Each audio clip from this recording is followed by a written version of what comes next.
All right, it's 1:30. Let's call the meeting to order. We've got a quorum. Everybody look at the minutes. Do we have a motion? Motion to approve, or to receive the minutes of the April 18, 2024 meeting. Okay, motion and a second. Cast your votes.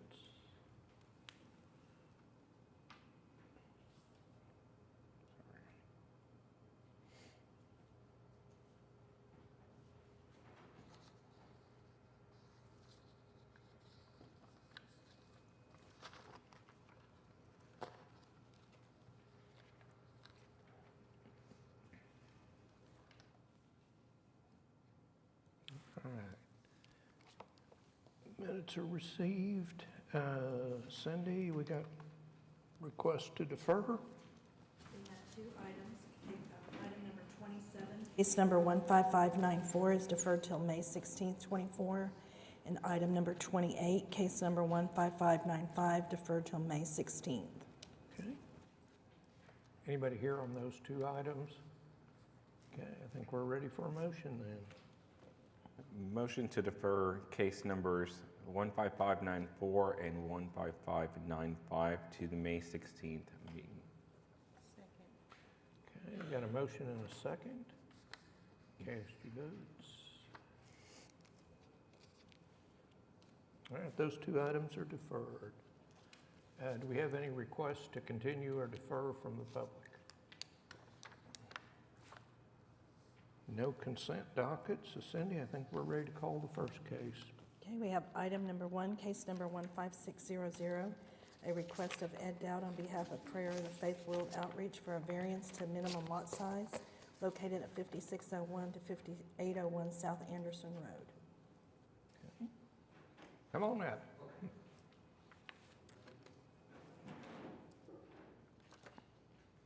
Hello, everyone. My name's Danny Jennings. I'm from Paola. I'm here as the official representative of Mr. Ed Dowd, who is the official or the applicant for this variance request. Mr. Dowd is our pastor of the United Church of God, Oklahoma City congregation, and I currently serve as deacon in that congregation. I'm joined today by Mr. Adam Dilley, who he's actually the current owner of the two properties that are involved.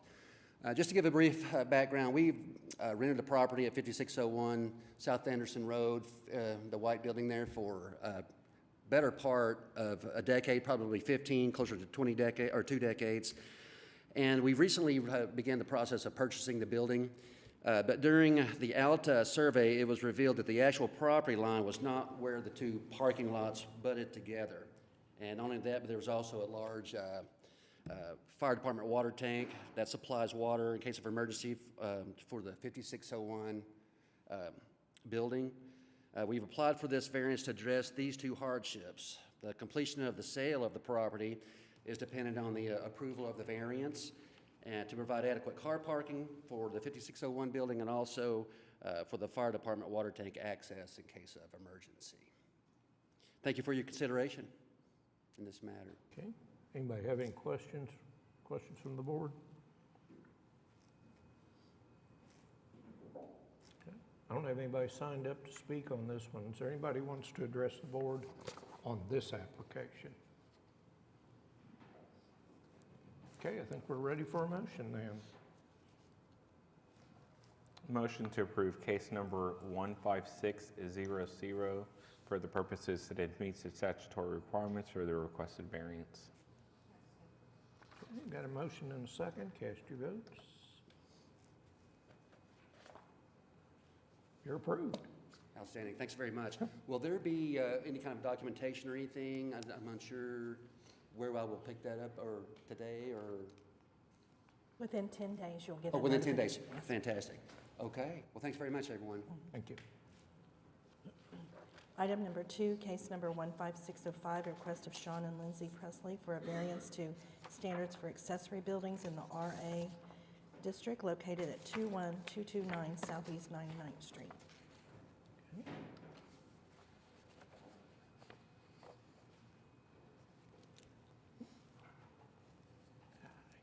Hello, we are requesting, Oh, wait a minute. Give me your name and address so we get it in the record, Sure. please. Lindsay Presley, 21229 Southeast 99th Street, Newalla, Oklahoma, 74857. Okay. We are requesting relief of the 25-foot requirement to 10 feet to build an accessory building in our backyard for a shop building. We have traditional lateral lines that take up a lot of our backyard, and so adhering to the 25 feet kind of puts us in a close to those seat lines. Leak it, what do they call it?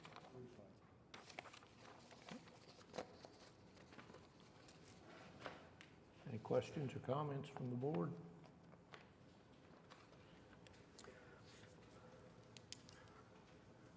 Have you talked to the neighbors? Yes. And they're okay with it? Yep. Yes. And there's no one here? Nobody signed up to speak, so anybody want to address the board on this application? Okay, I think we're ready for a motion then. I move that we, excuse me, I'm sorry. I move that we approve case number 15605 for a special exception on the grounds that it meets the, variance, for a variance on the standards that it meets the requirements of a variance. I'll second. Motion and a second. Cast your votes.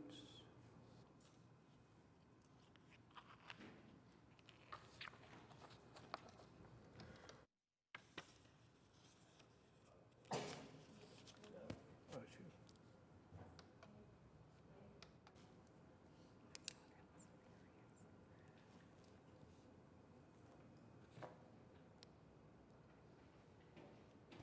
Thank you. Well, Did I see Mr. three? Voorhees, we have to have three.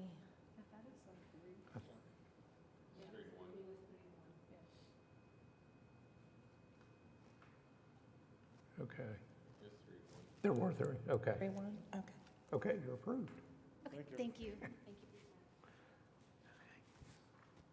Item number 3, case number 15584, request of DBG Construction for a variance to limitations on dumpsters located at 10701 North Council Road.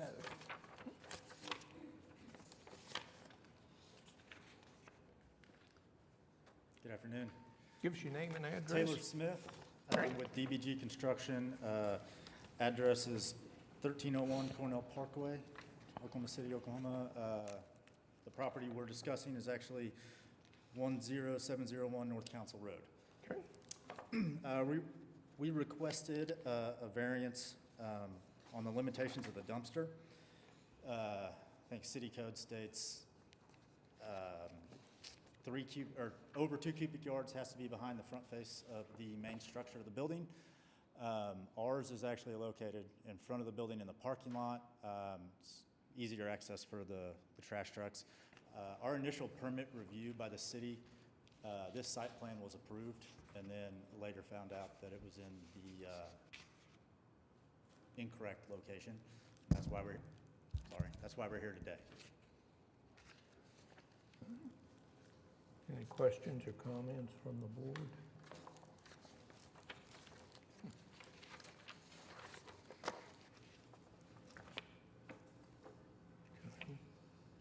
Okay. I don't have anybody signed up to speak on this one. Does anybody want to address the board on this application? Okay, guess we're ready for a motion then. Motion to approve case number 15584 for the purposes that it meets the statutory requirements for the requested variance.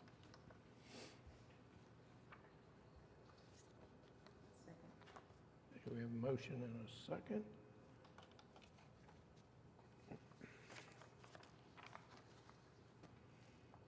You're approved. All right, thank you. Item number 4. Item number 4, case number 15490 is a request of Starter Investments LLC for a variance to limitations on dumpsters located in the R4 General Residential District at 3317 Southwest. Hello, my name is Alan Larson. I'm representative of Starter Investments. I'm also here for a dumpster variance. We've been here several times now, talking about the dumpster variance on this specific property. And since the last time we spoke, some of the recommendations were to try and talk to the neighbors, hire some translators, see if we can get neighbors on board, see if we can get revocable permit approved, which was previously denied. We were able to get a revocable permit approved for the front left side of the parking lot where the dumpster currently sits. And in addition to that, we were also able to get a translator to speak to the neighbor on the other side of the parking lot where we were suggesting putting a dumpster enclosure. And they've signed off, as well as their landlord has signed off on us putting a dumpster enclosure there. So today I'm here requesting in our first position to keep the dumpster where it's at and build a fence with our revocable permit.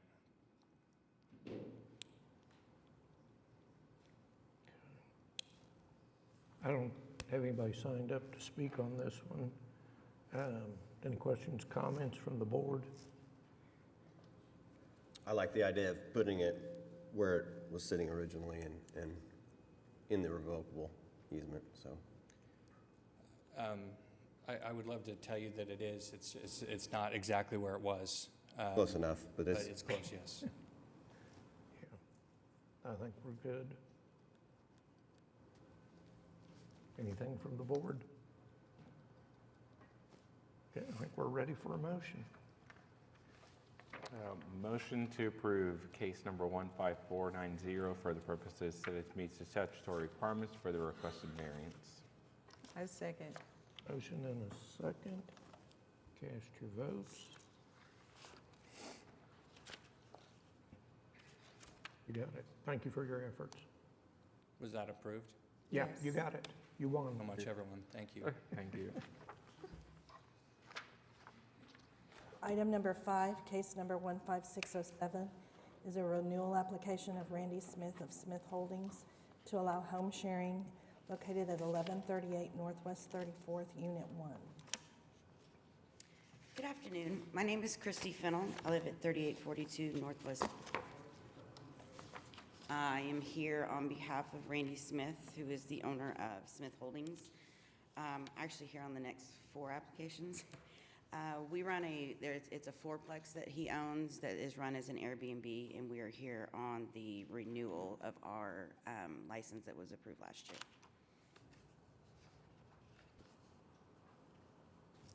Okay. Anything from the board? these units are 1 bedroom, 1 bath? We have two 1 bedroom, 1 bath, and 2 that are 2 bedroom, 2 bath. Or no, I'm sorry, 2 bedroom, 1 bath.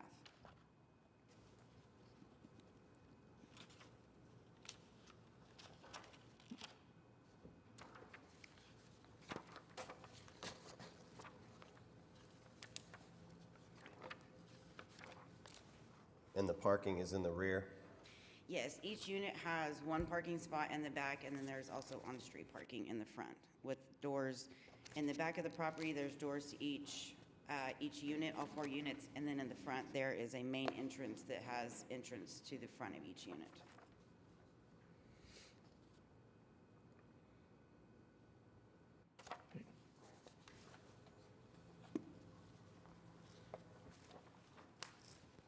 Okay, I don't have anybody signed up to speak on this one. Is there anybody want to address the board on this application? Okay, I'd be more inclined to allow this to have a maximum of 2 guests with a 1 bedroom. This first one is a 1 bedroom. Okay. In both of the 1 bedrooms, we have pull-out couches, which is why we offer 4, but we're willing to do whatever you guys need us to do.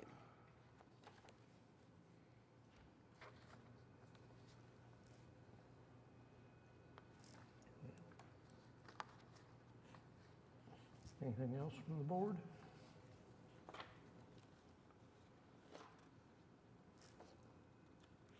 Okay, I guess we're ready for a motion. How big are the units in the square feet? Square footage, I I don't know off the top Are of my we head. packing them in when we put four, let's say it's 4 adults in the unit? I mean, is it, So in each bedroom, we have, or like in the one bedrooms, we have a queen-size bed in the bedroom and a queen-size sleeper sofa. okay.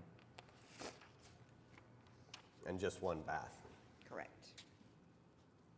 That's why, for me, I just would rather see just maximum of 2 people in the one bedrooms. Bedrooms, okay?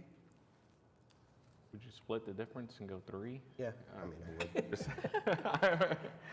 I would. I know we've allowed people in the sofas before, so I want to be mindful of that, but I know that we're trying to kind of clamp down on the applications as they come up. My only modification is going to be to modify your quiet hours for at least 10 o'clock. Okay, So,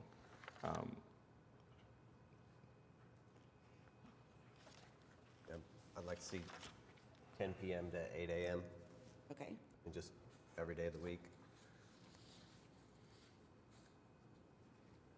And I would also like to see on this unit, a maximum of 1 car. Okay, on the one bedrooms? Yeah, Okay, 1 vehicle.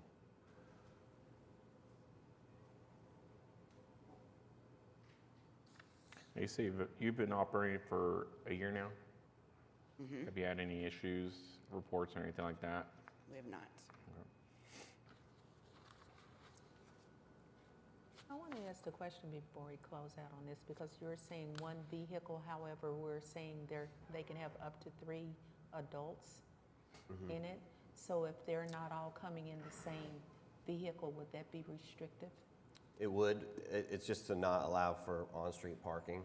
Oh, okay. That's kind of what I was going for on this, just for the neighbors, but there's also, So if the drive A will lot next hold door. 2 cars it's 1 car per 1 car per unit? per Per unit. unit? Oh, okay. Okay. Thank in the you. parking lot, and a 3-year exception. Yes.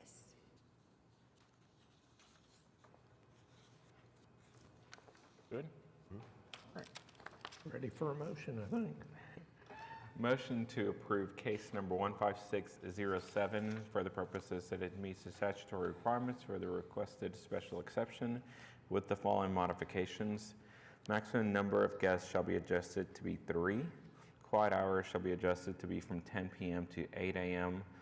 This shall be for a term of 3 years and a maximum number of 1 car for the unit.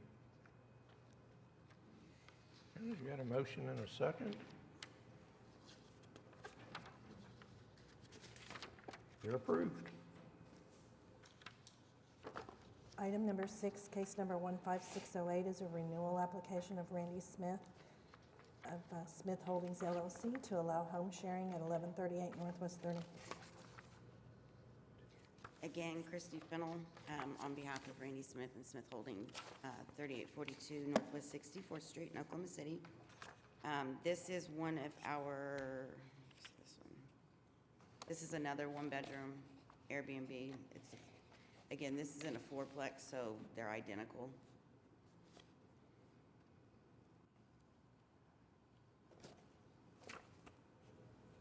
Okay. Questions from the board? Nobody signed up to speak on this one. Does anybody want to address the board on this application? And this one being another 1-bedroom. For me, I'd like to see a maximum of 3 guests, and then Okay. quiet hours the same, Okay, 10 p.m. to 8 a.m., maximum of 1 vehicle, and a 3-year exception. perfect.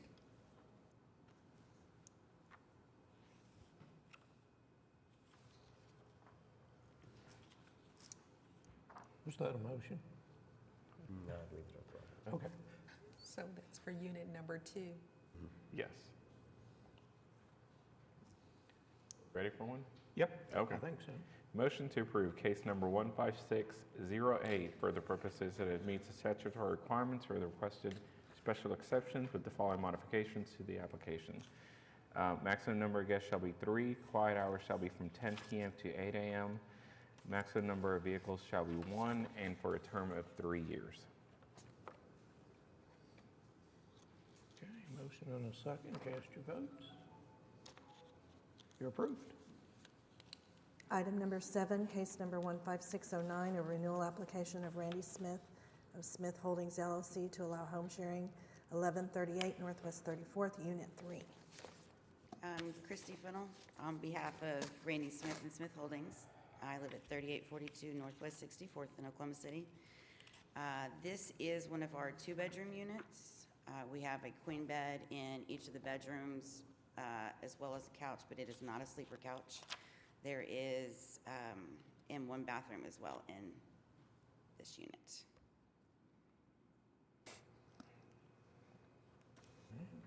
Okay, for me, in a 2-bedroom, I'd be four guests maximum, and then change the quiet hours to 10 p.m. to 8 a.m. Okay? And I would allow 2 cars, 2 vehicles maximum on this, and a 3-year exception. Okay. Anything else from the board? And again, nobody signed up to speak on this one. Does anybody want to address the board on this application?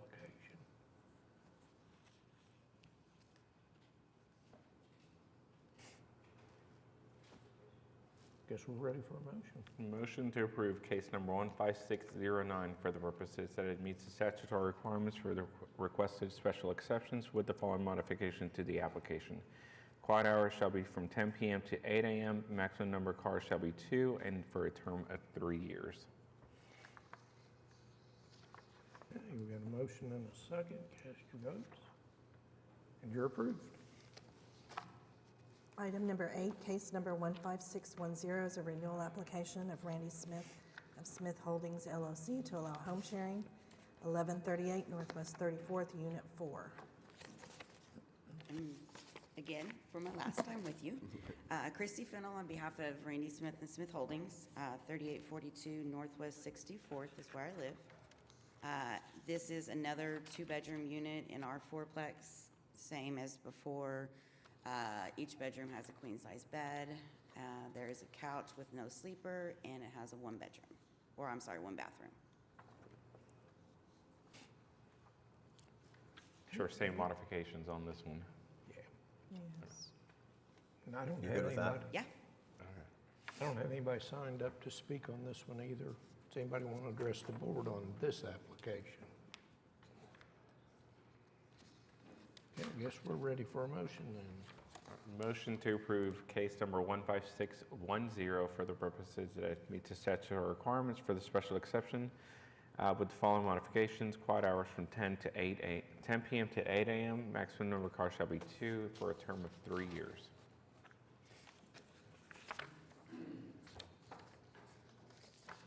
Bless you. Did we get a second? It It's hasn't stuck. popped up. Okay. Roberta did it again. They used to.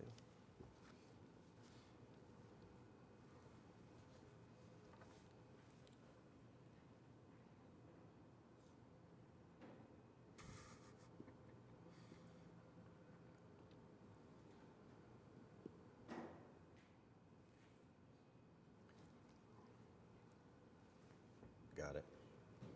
Finally.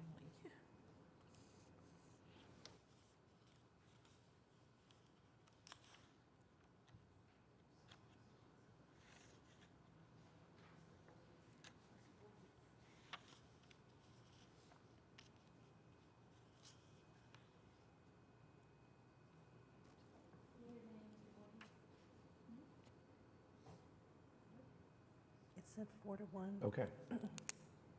Sorry. Thank you. Thank you.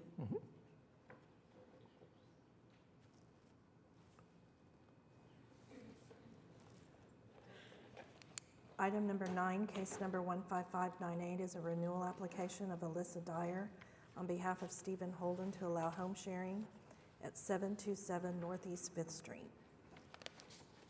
Hello, my name is Alyssa Dyer. My address is 1316 South Youngs.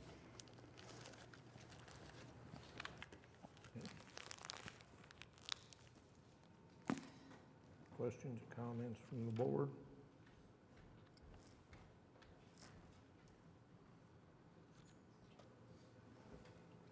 This is a duplex, right? Yes. Are both sides leased? No, my client on this one only owns one side of it, so I believe the Okay. others.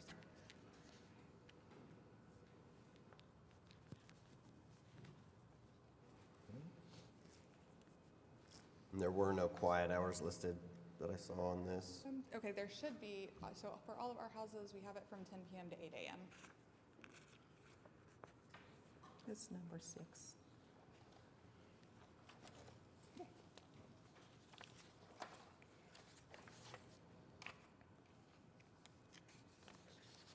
And then I just want to add a number of vehicles to the application. Okay, Looks like can they use the garage?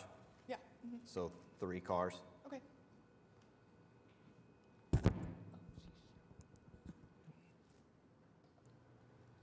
What did you say that quiet hours were? 10 PM to 8 AM. Okay. But it's not in the application, it's just listed out in the advertisement? Yeah, we just went through within the last month and Okay. reviewed several things, so that might be, So on ours that we have it saying 10 o'clock PM until 6 o'clock AM. On this case, Yes, number 6 on I there. don't have a number 6.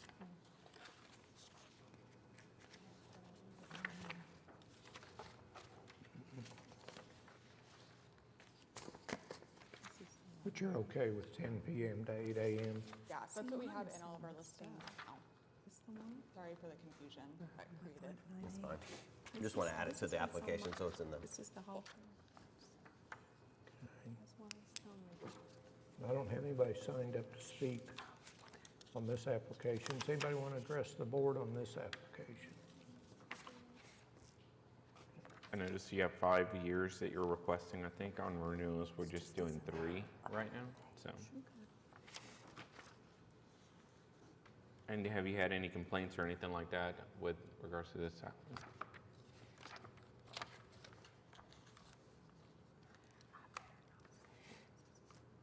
Okay, I think we're ready for a motion. Motion to approve case number 15598 for the purpose that it meets the statutory requirements for the requested special exceptions with the following modifications to the application. Quiet hours shall be added to be from 10 PM to 8 AM. Maximum number of cars shall be 3 and for a term of 3 years. Okay, we got a motion and a second. Cast your votes.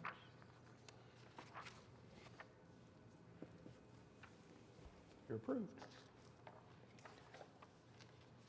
Item number 10, case number 15599 is a renewal application of Alyssa Dyer on behalf of Adam Diedrich to allow home sharing located at 305 Northwest 25th Street.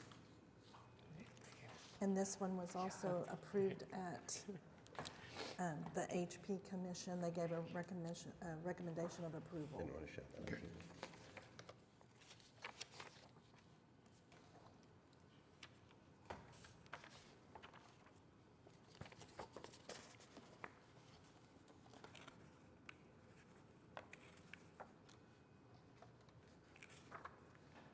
Any questions or comments from the board?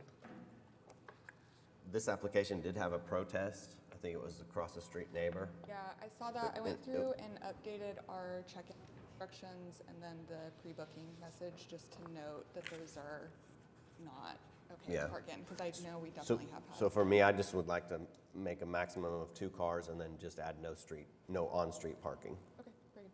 because the driveway can handle that easily.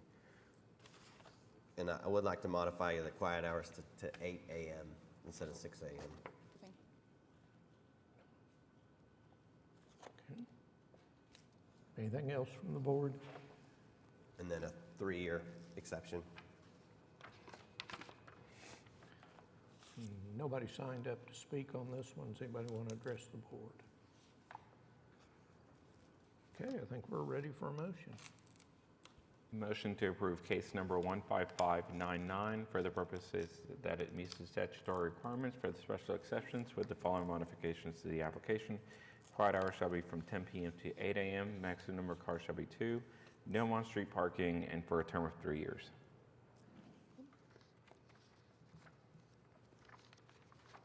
Okay, we've got a motion and a second. Cast your vote. You're approved. Item number 11, case number 15601 is a renewal application for special exception for Alyssa Dyer on behalf of Table Property Holdings LLC to allow home sharing at 740 Northeast 36th Street.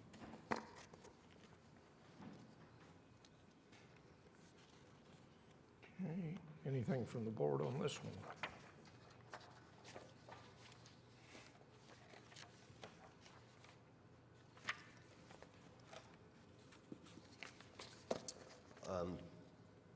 It's a one-bedroom, one-bath, and it's a duplex. Yeah, on this one, we have, really, you can only fit one, so this one and 742 are two sides of same duplex, and so it's limited to one car for each guest, because there's not actually room otherwise, and it's on 36th Street, so. No parking. And it didn't have quiet hours listed either, so just want to add 10 PM to 8 AM. And then a 3-year exception.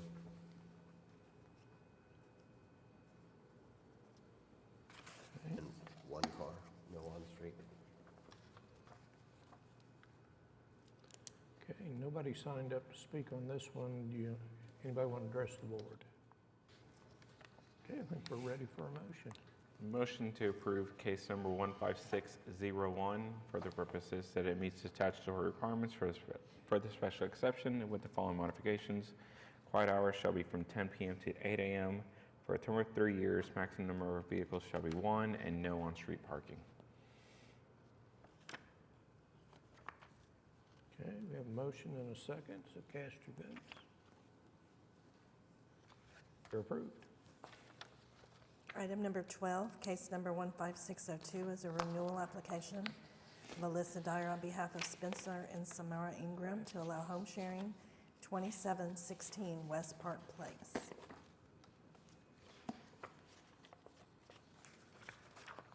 Okay, any questions or comments from the board on this one? And does anybody want to address the board on this application? I don't have anybody signed up. Just on this one, you didn't have quiet hours listed again on the application, so 10 PM to 8 AM. Maximum number of vehicles, 2. Yeah, I think so, with that driveway. With the goal of no street parking, right? Right. Yeah. And then a 3-year exception. Okay, anything else? I think we're ready for a motion. Motion to approve case number 15602 for the purposes that it meets the statutory requirements for the special exceptions with the following modifications. Quiet hours shall be from 10 PM to 8 AM. Maximum number of vehicles shall be 2, no on-street parking for a term of 3 years. All right, cast your votes. You're approved. Item number 13, case number 15603, is a special exception request from Melissa Dyer of Table Property Holdings LLC to allow home sharing at the other side of the duplex of 742 Northeast 36th Street.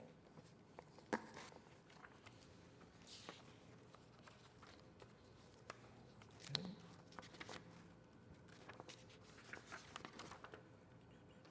Questions, comments from the board? On this one, Alyssa, the same thing, quiet hours weren't listed, so 10 PM to 8 AM. A maximum of 1 vehicle and no on-street parking. And I don't know how you guys feel about this, but this is the other side of that duplex. It is the first time it's come up, but rather than have her come back in a year, I think we can give her 3. I'm okay with that. That's fine. These meetings are riveting. And again, does anybody want to address the board on this one? Nobody signed up. You should sit on this side. For sure. I think we're ready for a motion. Motion to approve case number 15603 for the purposes that it meets the statutory requirements for the special exceptions with the following modifications. Quiet hours shall be from 10 PM to 8 AM. Maximum number of vehicles is 1, no on-street parking, and this shall be for a term of 3 years. Motion and a second. Cast your votes. And you're approved. Item number 14, case number 15597, a renewal application of Alyssa Dyer on behalf of Julian Taylor to allow home sharing located at 10721 North McKinley Avenue. Any questions, comments from the board?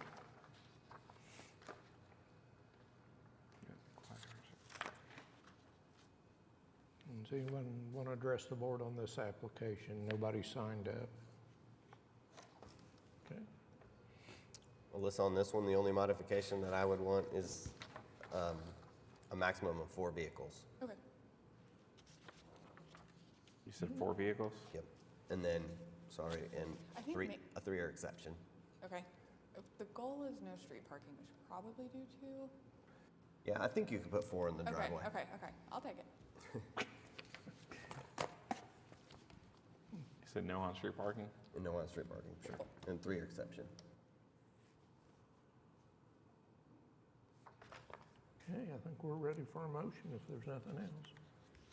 Motion to approve case number 15597 for the purposes that it meets the statutory requirements for a special exception with the following modifications. No on-street parking, maximum number of vehicles shall be 4 for a term of 3 years. All right, motion and a second. Cast your votes. And you're approved. Thank you, guys. Item number 15, case number 15586, is a renewal application of Carrie Matthew to allow home sharing at 2336 Northwest 38. Hi, good afternoon. I'm Carrie Matthew. My home address is 731 Sunnybrook Drive. I'm here on behalf of Wild Bison Homes LLC for a renewal application for a home share of 2336 Northwest 38th Street.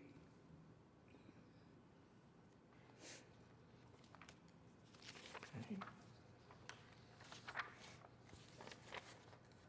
Any questions, comments from the board?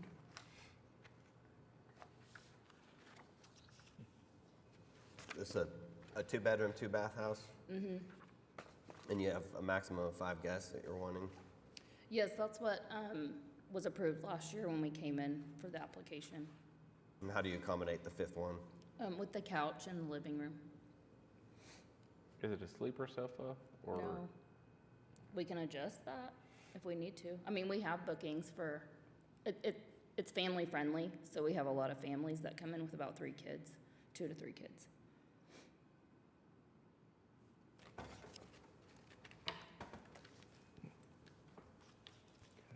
Does anybody want to address the board on this application?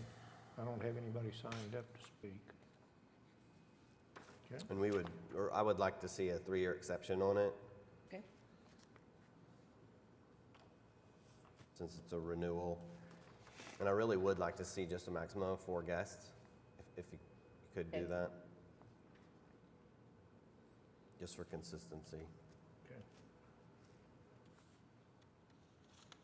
Okay. Even though we've had no complaints? Yeah. Okay. All right. If there's nothing else, I think. Cars? we're ready for- And a maximum of 2 cars is, Okay. 2 cars can fit in the drive, Okay. On-street parking? and no on-street parking. Okay, we have that I know that it- listed. Oh, okay. Yeah, we have that listed on our marketing sites, on our house rules page. I didn't see it in the it's application, just not so we legal. just, What was that? I'm we sorry. just didn't not see it in in the the app. application. Yeah. Oh, okay, I'm sorry. It's- You're good. No, you're fine. We just put it in for the record. Okay, I think we're ready for a motion if there's nothing else. Motion to approve case number 15586 for the purposes that it meets the statutory requirements for the special exception with the following modifications. Maximum number of guests shall be 4. Maximum number of vehicles shall be 2. No on-street parking for a term of 3 years. A motion and a second. Go ahead and cast your votes. You're approved. Okay, thank you. Have a good afternoon. Thanks. Item number 16, case number 15604, is a renewal application of Bradley Davis of Brash Properties to allow home sharing, 2637 West Park Place. Hello, Bradley Davis. My address is 2326 Southwest 122nd Street, and looking for a renewal on a home sharing license.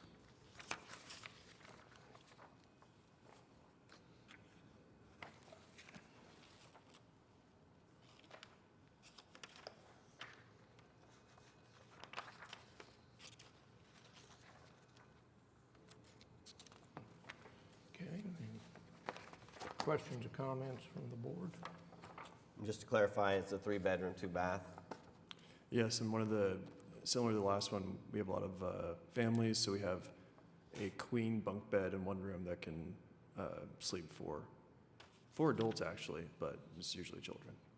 And I think you're asking for a maximum of 6. I think on my application I asked for 10, but maybe I'm wrong. Yeah, because It does say 10 in it here. does say 10. Yeah. But I think actually 8 would probably be plenty. So we have 2 king beds, 2 queen beds, and 2 couches, 3 bedrooms. I could get to 7. They'll have to leave a child home. We can try. So I'd like to see a maximum of 4 vehicles also. And Yeah, no- that's fine. No on-street parking. Driveway accommodates 4. And quiet hours are 9 to 8.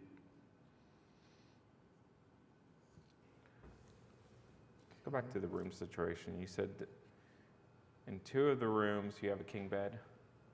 And Sorry. you- I have one room with, I just remembered an extra bed. We have a king, and another room with 2 queens, and then another room with a bunk bed with 2 more queens. So there's 5 beds that are queen or larger. A total of 5 beds and 3 bedrooms? Correct. Is that what you're saying?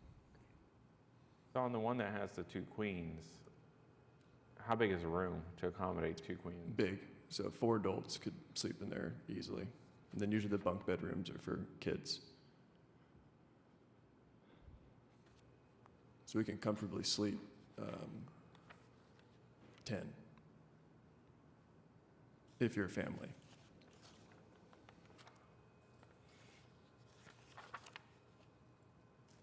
Okay, nobody signed up to speak. Does anybody want to address the board on this?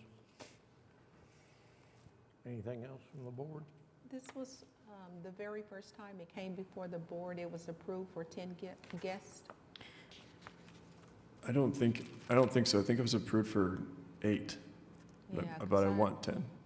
I was going to say, I don't recall this one at all with 10. Yeah. So if 10's too much, it's fine. We can, 10 is a lot for a 3-bedroom home with 2 Sure. baths in it for me. sure.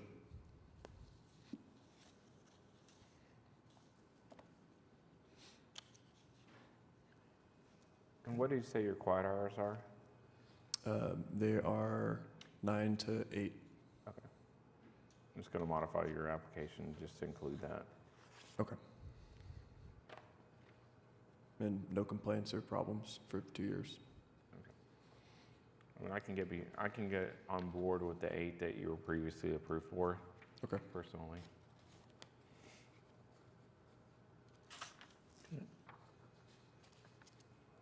Any other questions or comments? I think we're ready for a motion. Motion to approve case number 15604 for the purposes that it meets the statutory requirements for the special exceptions with the following modifications. Maximum number of vehicles shall be 4, no on-street parking. Maximum number of people shall be 8, and quiet hours are 9 p.m. to 8 a.m.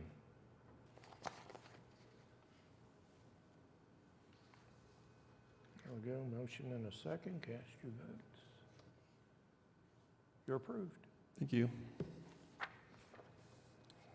Item number 17, case number 15587, is an application for special exception of Luis Cabrera on behalf of Maria Ortega to allow home sharing at 3109 South Kentucky Avenue.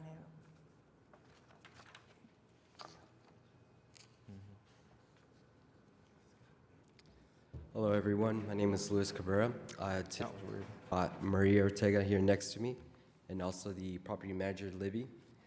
Today, we're seeking home sharing license for property 3109 South Kentucky Avenue, Oklahoma City, 73119.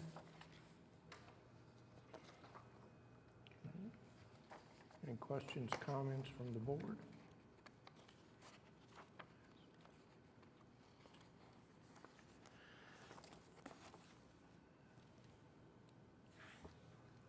This is a two-bedroom home, Yes, the property is 2-bedroom, 1 bath. and you're asking for a maximum of 6? Yes, the bedrooms are large enough. They have queen beds.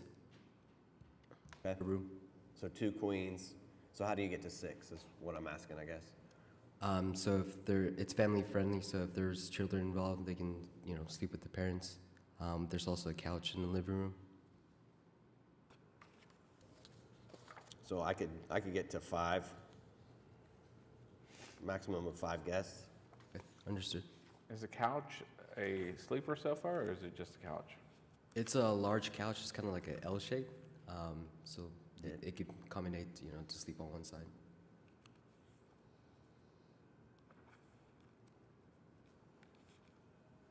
You said it's one bathroom? Yes, 2-bedroom, 1 bath.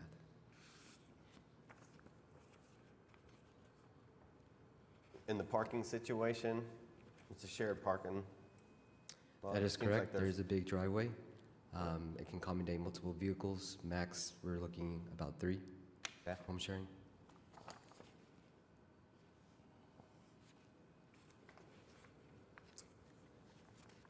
And this is the first time, this is a new application, so a 1-year exception. Yes, 1 year is fine. Okay. Does anybody want to address the board on this one? I don't have anybody signed up to speak. How many vehicles, you say? 3. And then, I guess, the number of guests. Yeah. I mean, I'm good with 4 or 5. 1 bedroom. I can, maximum is 5 for me, but I'm just trying to figure out. Yeah, I was gonna Do I really say want to that- put somebody on a couch? I mean, I understand that, people come here to visit or whatnot, but if we're running a business, I'd rather see 4, especially for a 1 bathroom, Me too. 4. Okay, 4 people. understood.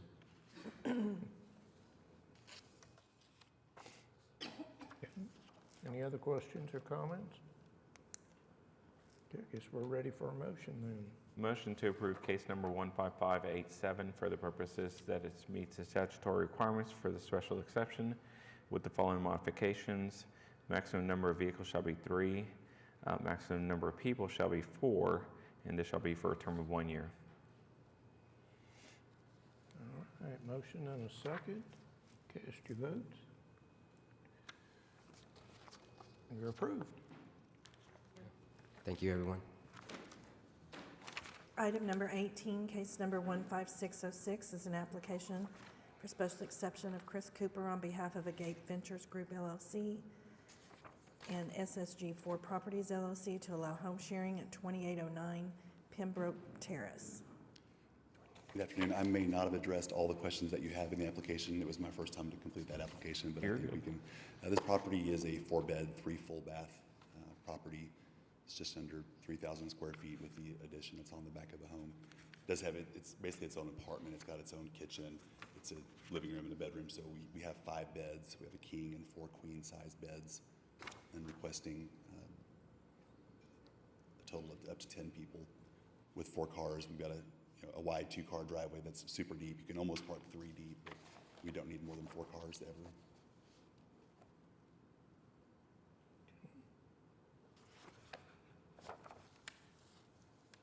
Any questions from the board? I'd like to make an adjustment to the quiet hours. I didn't know if you said that or not, sorry, but 9 PM to 8 AM. That's fine. And then How do you get to 10? There's 4 bedrooms, There's 4 bedrooms, there's 5 then- beds, because the add-on's basically it's an apartment. It's got a living room and that's and a okay. bedroom, so it's got a queen-size Murphy bed plus a queen-size bed in the bedroom. So the add-on is not included as a bedroom? One bedroom of that, one of the 4. Is that one? Is Okay. right. The original structure was a 3-bed, 2-bath, so it's 3 full baths, 2 kitchens, No, and how many bathrooms?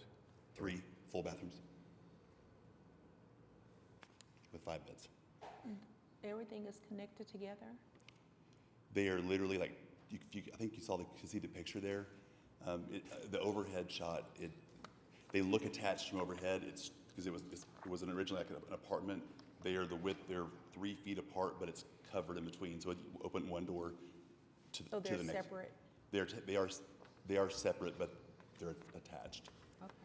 Well, and the only reason I'm asking because of the number of guests that you're asking to accommodate. So, We expect, just based on our experience, that 90% of the time, it'll be families that are just wanting 3. So it would be a special occasion of grandma and grandpa traveling with, and they would like to have a little extra privacy to use that second space.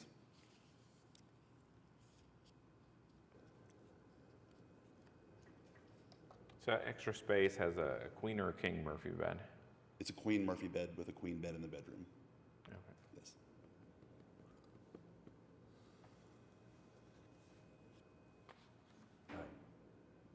Okay, anything else from the board? Nobody signed up to speak on this one. Anybody want to address the board on this application? Nothing else from the board. I think we're ready for a motion. You feel pretty good about that number? Would you do 9? That's fine. Just for future reference, could you share with me what your concerns would be so I would know for future? Because we manage quite a few properties. Just usually it's Number of beds, 2 per bedroom, and then 1 additional for that Murphy bed is what I'm giving it for. Okay. I think we're ready for a motion then.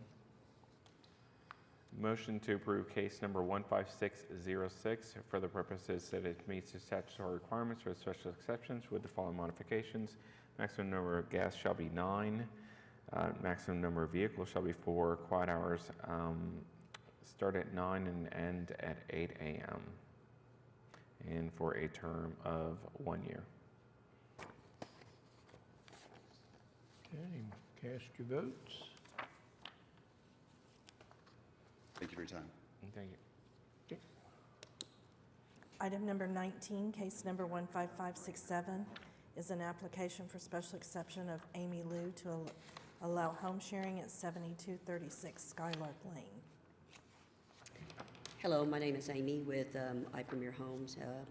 This is a 4-bedroom, 2.5-bath, and I have, prior to this meeting, had sent all the information in an email to you guys.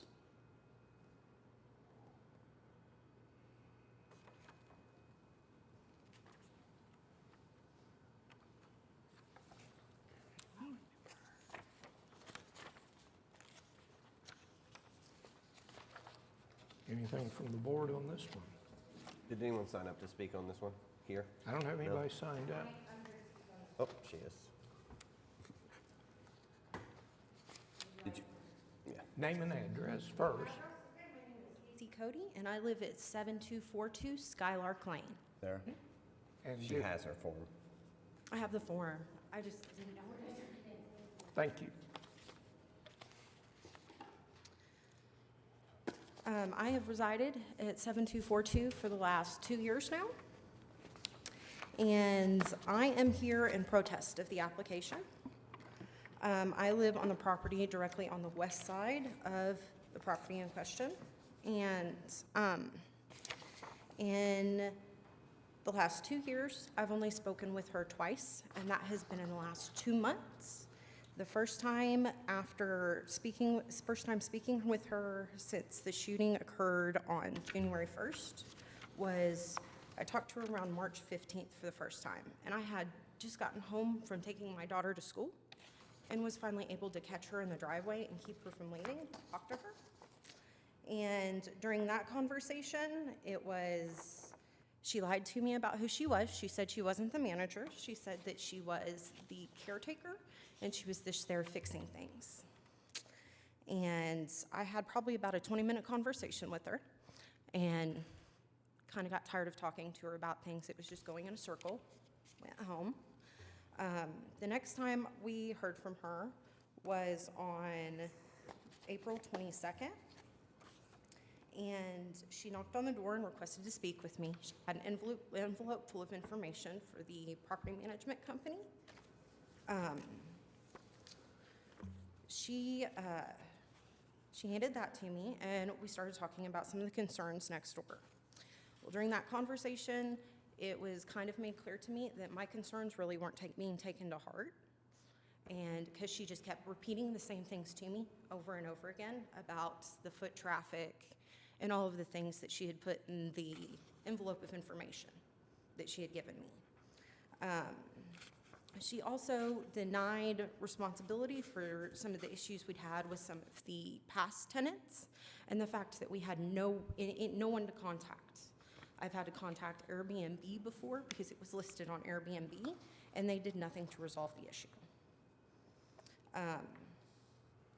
As it stands, we have no faith that anything she put in that information packet she gave us is going to be followed through and implemented.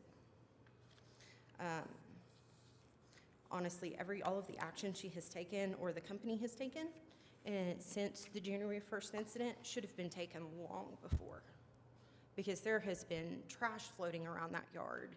It's been left unattended for I don't know how long, and just stuff left in the front yard, and then somebody's there staying again. At some point, it's just gotten a bit tiring and exhausting dealing with this house next door. The constant revolving door of different people that are disrespectful to the neighborhood. I'm trying to raise my 5-year-old autistic daughter next door, and waking up January 1st to a shooting happening next door is the last way you want to start your new year. She never gave us a formal apology. Like I said, I didn't speak to her the first time after the shooting until almost March 15th. I'm sorry, I'm a little upset. It's been made very clear to us that over the last 2 years that we've been at our address, that the property management or whoever the owner was, we didn't know what the situation was going on. It's very clear that they had no interest in contacting the neighbors or making sure there were no issues and taking care of any issues there might be. I feel like at this point, approving the application is essentially putting a price on my family's well-being and safety. I have also spoken to a number of my neighbors, and I wasn't able to get a letter for all of them to sign typed up before this. But I've talked to Lloyd Page that lives kind of across the street from me, the neighbor directly next to me, the people on the other side of this address, and they all have made it abundantly clear that they support our decision in this, and if we oppose it, they oppose it. And that's pretty much all I have. Any questions or comments? So you said that there's trash blowing around and the house Yes. sometimes leaves unattended. Is there Right more- after the shooting, in fact, we had to deal with a few weeks of plastic blowing around the front yard from the people doing the carpet that just left trash in the front yard. Before that, it's been people not taking the trash out that were staying there, leaving the trash cans full, sitting in the driveway, trash blowing out, blowing around, having to pick it up out of my yard, seeing it blow into other neighbors' yards. There's been times where I've had to myself pull the trash cans out of the street because they had gotten knocked into the street when they got emptied, and there's nobody over there to do anything. There's nobody that checks on that residence on a regular basis. I mean, honestly, since the shooting happened in January 1st, the most we have seen out of anybody over there has been since then. The most people working on it, in and out, checking on it, cleaning it. doing things into the yard, that kind of thing. The most we've seen has been since January 1st. And you said that it was operating as a short-term lease property for the last 2 years? I know for at least the last 2 years, yes. So prior to the incident on the 1st, did you report any of? I had attempted to Airbnb, and I think Verbo was another one that I had found it listed on because I had no contact information. The only information I could find was what's listed on the county assessor's website from the last quitclaim deed done in 2016. And then I couldn't ever find a phone number. There's nowhere that it's listed that this is managed by a property management company. I couldn't find information on anything. So I just had to do my best and try to deal with calling Airbnb and getting no results, trying to knock on the door over there and talk to the people and ask them, hey, can you put your dogs inside and not let them try to tear my fence down to get to my dog? Things like that. We've had to go over and actually talk to the people there. We've had nobody to call, to talk to try to resolve any of the situations that have arose.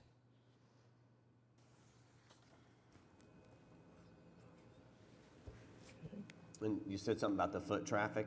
Yes. Like last summer, it seemed like there was literally somebody different there every single weekend. There was a different vehicle in the driveway. There was more than once. It wasn't just what happened on January 1st. Prior to that, there had been more than one party at the residence where there were cars up and down the street, blocking our driveway, not being respectful of other neighbors, and we had nobody to call to report it to. Okay, so on that point right there, the city of Oklahoma City has an action center. Okay. And that's where we get our information. And so I've reported it to the Action Center, and I reported it to the Action Center several times for not having a home sharing license.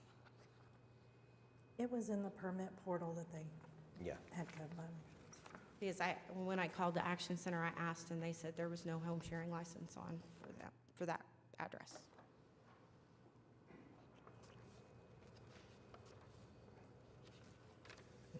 Anything else from the board for this protester? As you probably have seen, we approved a whole bunch of renewals. It sounds like those were rented out and monitored. In your situation, if you didn't know that it was an Airbnb just because everyone was respectful, would you be in opposition are you in opposition of Airbnb in general, or just the way that this property is being managed? At this point, I don't want one next door to me. I don't. It causes me stress because I don't know who's next door. I want to be able to know my neighbors. In the 2 years I've lived at the address, I have gone out of my way to get to know each one of my neighbors, like each one of the 6 neighbors directly surrounding me, because I have a daughter and we want to live in a community. There's lots of other kids in the neighborhood. And I want somebody, if somebody sees something funny going on at my house, to be able to come tell me, hey, something weird's going on. Well, when the person next door is changing every week on who's there, and you can't trust to leave your car unlocked anymore, and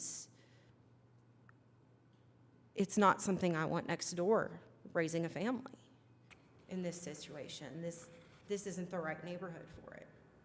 And I feel like it's, honestly, whether it was an Airbnb or not, I would be very upset at the fact that there was a shooting next door, and I had nobody to call to ask what was going on, except for talk to the news and talk to the police. Amy, are you the owner? Remind me, are you the owner of this property? I'm not an owner of the property. I manage the property as I had stated in the past. So, I want in the, go ahead, I'm Amy. sorry. In the history, so prior to that, it was a long-term residence that was there, and you guys have seen that email. That email, she doesn't have the background of the whole history in regards to that. I did respond to the neighbor that was catty-cornered that had explicitly stated about me not addressing the issue and not being a good neighbor and things like that in regards to that, and explain. The foot traffic, it talks about all of that. Who we serve, we have alluded to the fact that we have stated that it is to allow displaced family to be there and also corporate housing. And that has happened. And so you can see the amount of people and all that. So it only happened like half of the year in 2022. And most of that, as you guys can see in the letter, it shows who we served in regards to that.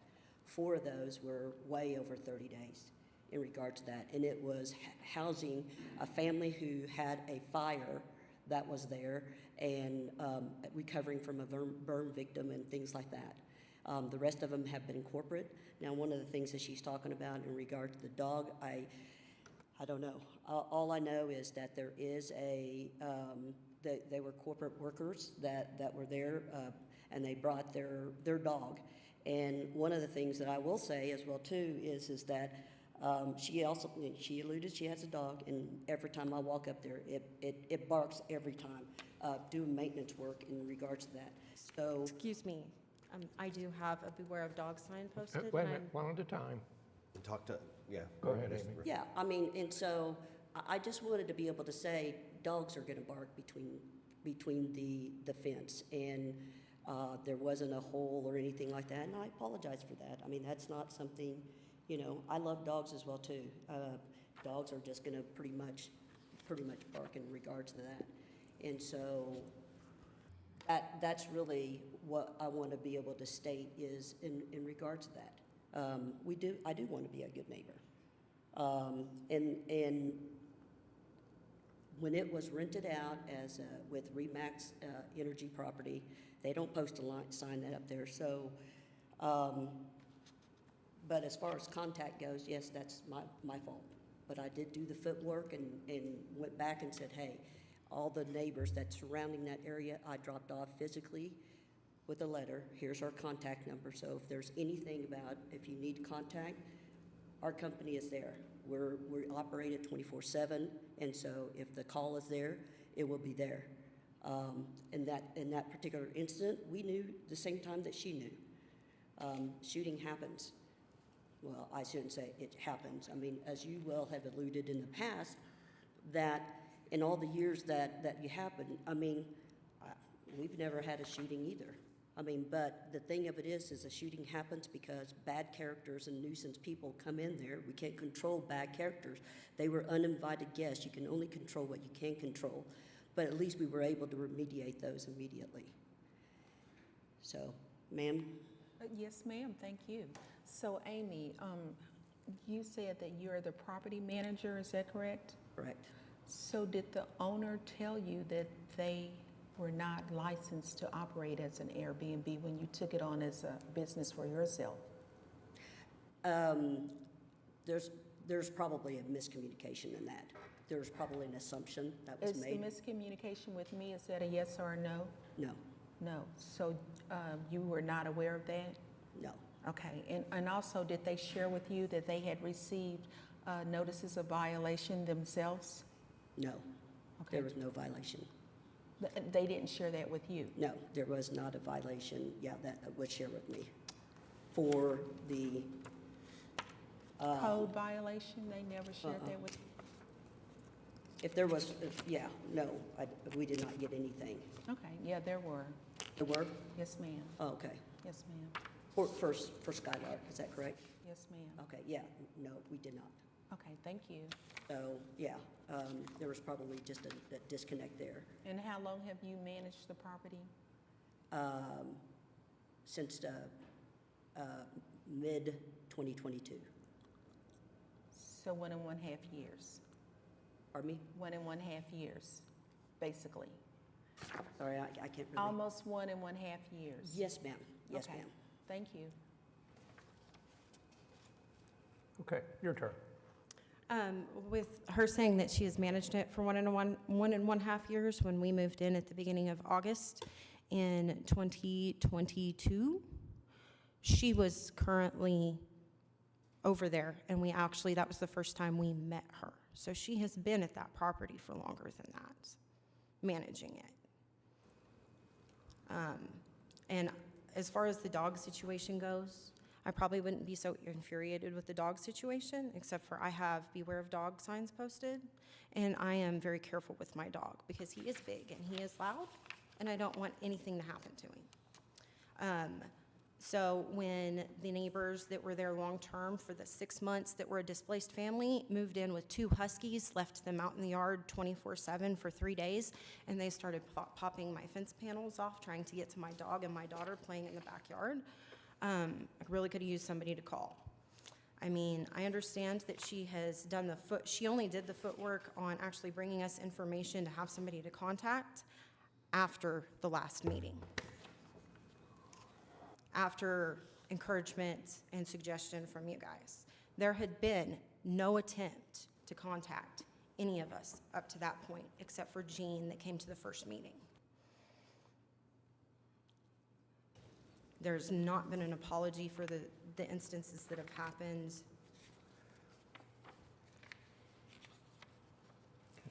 Any other questions or comments from the board? I guess here's where I'm kind of at right now is, as a board, we're here to kind of be a gatekeeper to these licenses to be issued, to make sure that these properties are being ran in a way that is beneficial to the communities. I'm not seeing that right now. So I can't get on board because of the management side. As far as whether or not we can control if an owner has a short-term versus a long-term rental, I can't control that. If they can, right now the threshold is 30 days, so they could every month lease the properties out to different I individuals. understand that. And But what I can control is the management side of things. The fact that there were violations before, I don't know where the owner is for this property, but I can't not get on board because I don't feel like things have been fixed with the community. I think it's really, for me, in order to rebuild that trust with that community, I think it's going to require a different property manager. And so I cannot get on board for renewing. I appreciate you trying. But I would not want to wake up to a shooting, and I think that I would have taken a lot more remedial steps, and if I was the owner, I would have been there. I would have been in that neighborhood trying to figure out, because that's his property, his or her property, and they're not there, and they're not here to speak, and they've kind of thrown you into the fire to speak on their behalf. So I cannot get on board with it. So if I put forth a motion, it's going to be to deny this renewal application. But I'm not sure, or this application, you may have to get it from somewhere else. So if I may give my opinion or how my vote would turn out, I would also have to deny it based on the fact that there were 2 code violations, and for you to be the property manager and not be aware of that because the owners did not share that with you, then it's not your fault. But I can't justify saying yes to this application.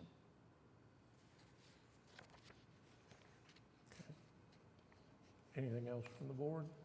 The only thing that I was going to say is that so so like you said, I mean, this is just for a short-term license aspect of it. So like you said, anything that's above 30 days doesn't qualify within this realm. Yes. Correct? It is out of the purview of this board. That's right. Okay. So I can relay back to the owner that, the short-term aspect of it has been denied, because currently we have a corporate housing person that's in there right now that's for 3 months, and then we'll go month to month, so it'll be as such. Then there's a person that's there that's signed a lease for 3 months right now. Yeah, which we can't do anything about. Been hearing that at all. Right. Yes. So who's there right now. Oh. So she was saying that she hadn't seen anybody there, but there is somebody there. Oh, okay, and that, again, that's something we don't hear. Right. here at this board. Yeah. So unfortunately, we did not see the code violation for the short-term rental aspect of things. However, the numbers are all listed out to everybody, so if there's anybody that they have a concern about for that, then they can certainly contact us. But prior to that, Remax Energy did not post anything as far as like all the rent part of it and things like that, so I don't even know, in regard to that, what their policy and process is in regard to that. So if it's denied, and then you could do an appeal, so if in the future that they want to do this, depending on what they want to do with this property, can you reapply, or how does that work? 6 months. Because this is a new application. And you could reply, or you could even ask us to defer this if you wanted the owner to come speak on behalf of his property. So if we deny it, you have to file it and reapply and pay additional fee. But we still can approve of what she has going on right now, where there's someone who's been there for this whole period of time, and they're still doing a 30-day every month renewal with you, because that's But not we how don't this have any works. purview over Well, that. that's what I'm saying. I just need her to understand that we can't Right. hear it if you come up with the same thing. Yeah, and so, Roberto, you were saying the management aspect of it for the short term is why you can't get on board? That's Is that- correct. And then what aspect of that management part is like, I don't feel like it's been managed in a way that it fits that neighborhood. I really don't. I think that for me to get on board, when you guys come back, if I'm still on the board, not that I'm planning on resigning or anything, but you know.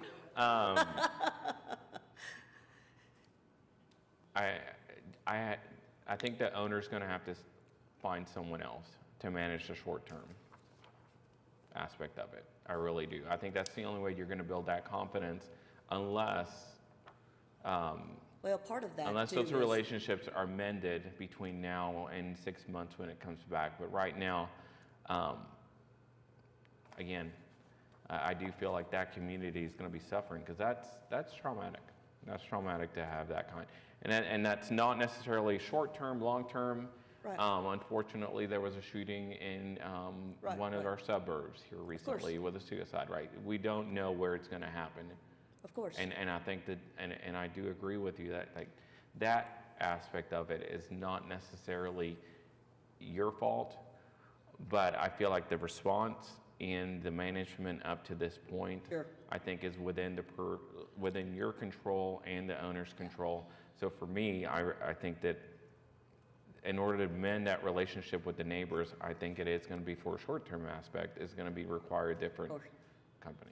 Yeah, I mean, like I said, I'm taking due diligence as soon as I know something and all that. And so when we decided to apply for this, but like I said, I was not privy to those code violations at all. I'm kind of new at this part of it as well too. So, but okay, I'm good with that. I mean, we can just say, hey, no short term, less than 28 days or 30-day stay. That it'll just be a long term, and we'll just accommodate the displaced family, work with insurance companies, and do that. And we'll just take part of that business model of short-term rental, anything less than 30 days, to be off the plate. And how you operate that's going to determine, future success here.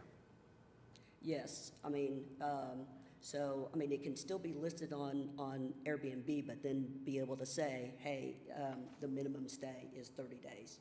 So if it shows up on there, all that, because it's just a marketing platform. So we would just say the minimum stay is 30 days.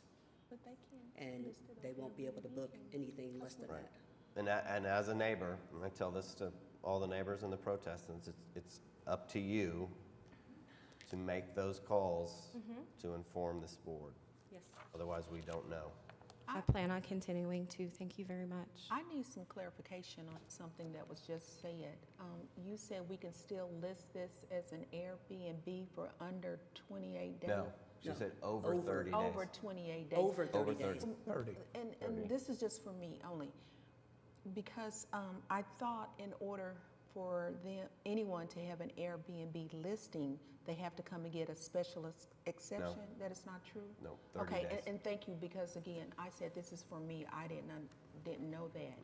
But I didn't want to waste your time According in the event. to the ordinance, anything less than 30 days is a short-term lease. Okay, Right. okay. And thank you very much for And so that. the license, yeah, so the Okay, license, because that's what I I didn't want to waste understood. your time and have you coming up here and I'm saying, oh, no, Miss Amy. Yeah. Okay, thank Yes, you. Yes, ma'am. Yes, ma'am.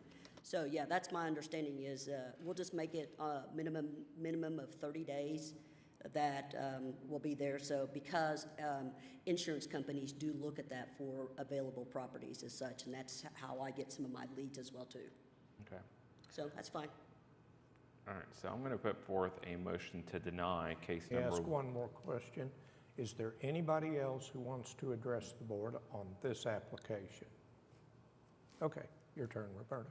All right, motion to deny case number 15567. All right, thank you. Okay, motion and a second to deny. Okay.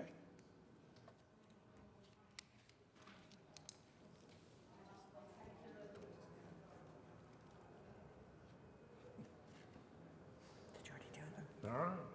Okay, item number 20, case number 15593 is an application for special exception of Tazania Group to allow home sharing at 1401 Northwest 24th Street in its units 1 through 6. But each one has their own item. So this is unit 1. Good afternoon. My name is Ke'et Tazinia, and this is Miss Audrey Tazinia, my wife. We own a 6-unit condo on Northwest 24th and Douglas, I think, 1401 Northwest 24th.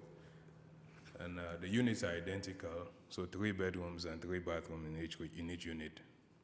And we're new applicants for a special exception for home sharing.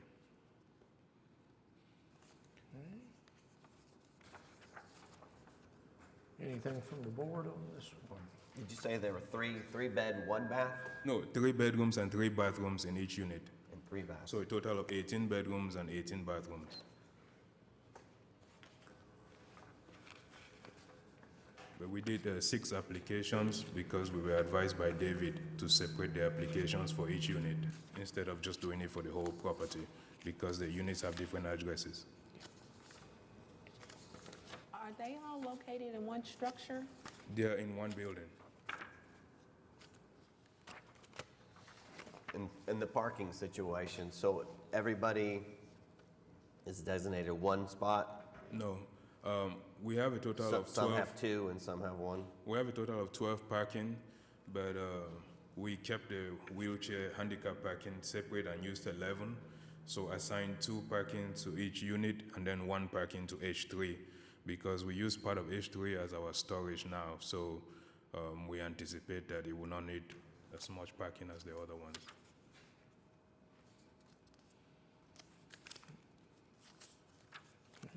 Any questions or comments from the board?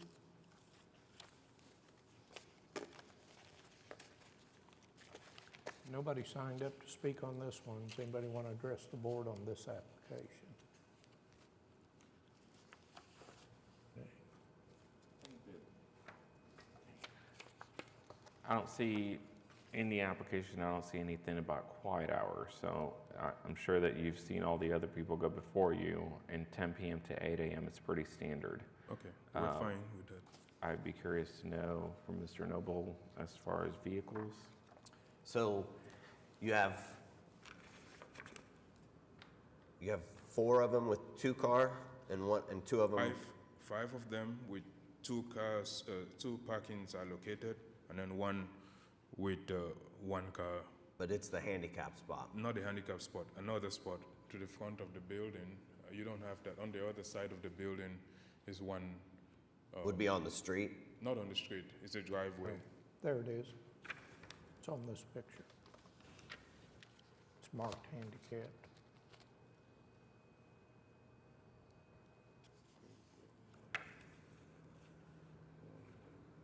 There. Yep, yes. Yeah, I have it on the that's the picture. handicap spot. So on this one, I counted 10 spots and one handicap spot. Let me show you. I have a picture of it. I submitted it. So there's a driveway on There's a the driveway on the other side, Mhm. so 11. You mind me showing you? I trust you. Okay. So how many cars can the driveway fit? Say that again. How many cars can the driveway fit? It can take one car, even though it's big enough, but Okay. I would say one car.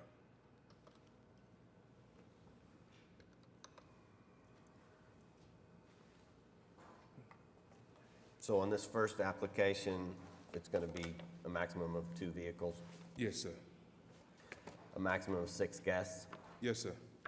and a 1-year exception. Yes, sir.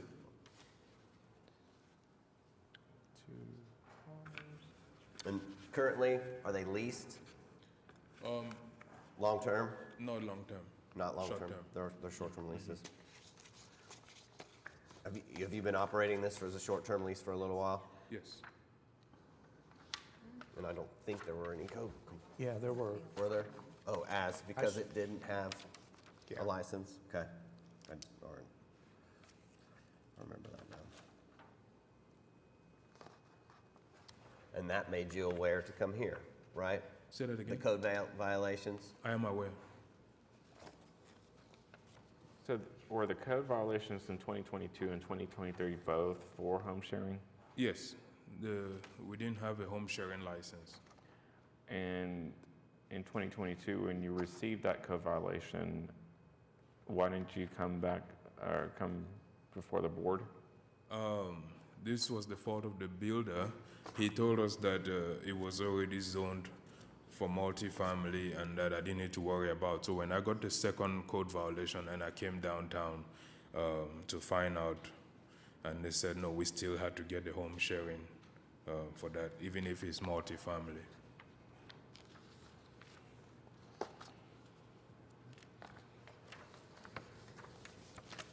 Have you had any complaints from the neighbors? No complaints.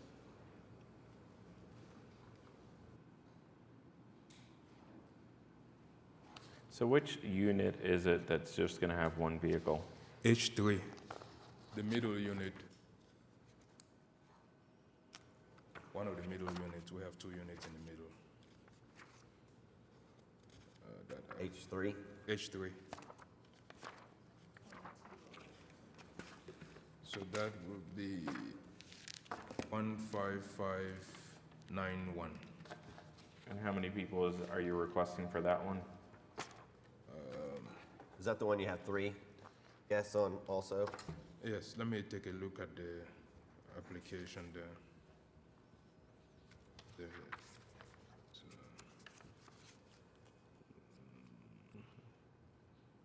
Shared? The number of guests is 3. Maximum number of guests for that one is 3? Yes, sir. Okay.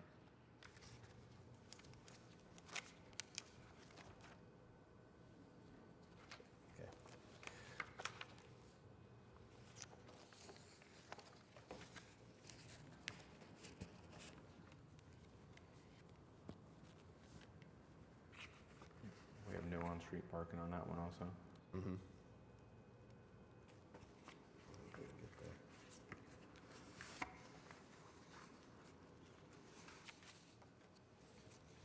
Nobody signed up to speak on this one. Does anybody want to address the board on this application? Anything else?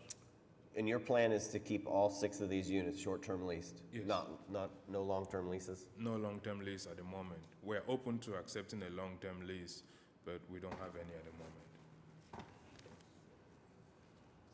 So 5 of the 6 are exactly as They're this first identical. one here. All 6 are identical, but because of the parking situation, H3. H3 had to be given 1 less parking. But all the units are identical, the same square footage and the same number of rooms and the same bathroom. Do we need to call each case number, or is there a way to approve. Okay, Okay. that was a good suggestion. I'm just trying to figure out, like, hey, can we call them all and subject to the changes? So, I don't got anything else. I don't either. Okay. Okay, I think we're ready for a motion if there are no other questions. Motion to approve case number 15593 for the purposes that it meets the statutory requirements for special exceptions with the following modifications. Quiet hours shall be from 10 p.m. to 8 a.m. There shall be a maximum number of cars allotted for this one as 2, no on-street parking, and for a term of 1 year. Okay, we have a motion and a second, so cast your vote. You're approved. Item number 21, case number 15592, is a special exception request of Tanzan Group to allow home hearing at 1401 Northwest 24th, Unit 2. I assume all your comments on this one would be the same as the last one. Say that again? I assume Same comments Okay. and the same adjustments to the application? Yes. For the quiet hours, right? 10 p.m.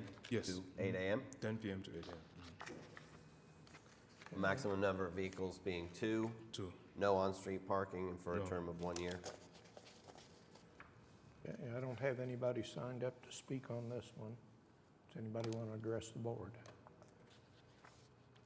Is it 6 maximum on your yes?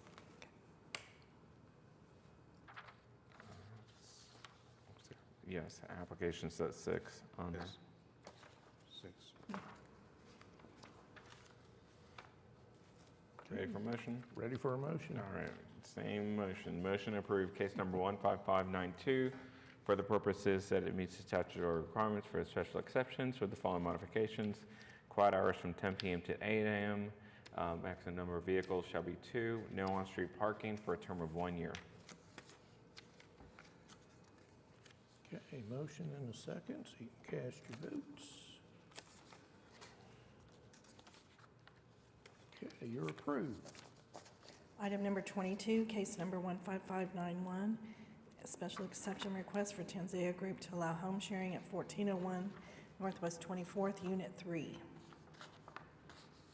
Same announcements, same comments? This is going to be a maximum of 1 vehicle on this one, Right. correct? Okay, anybody want to address the board on this application? Okay, I guess we're ready for a motion.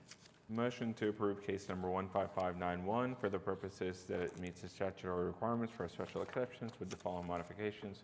Quiet hours from 10 p.m. to 8 a.m. Maximum number of vehicles shall be 1, no on-street parking, and for a term of 1 year. All right, motion and a second, so cast your votes.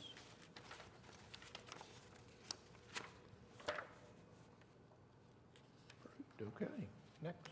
Item number 23, case number 15590, special exception request of Tanzania Group for home sharing located at 1401 Northwest 24th, Unit 4.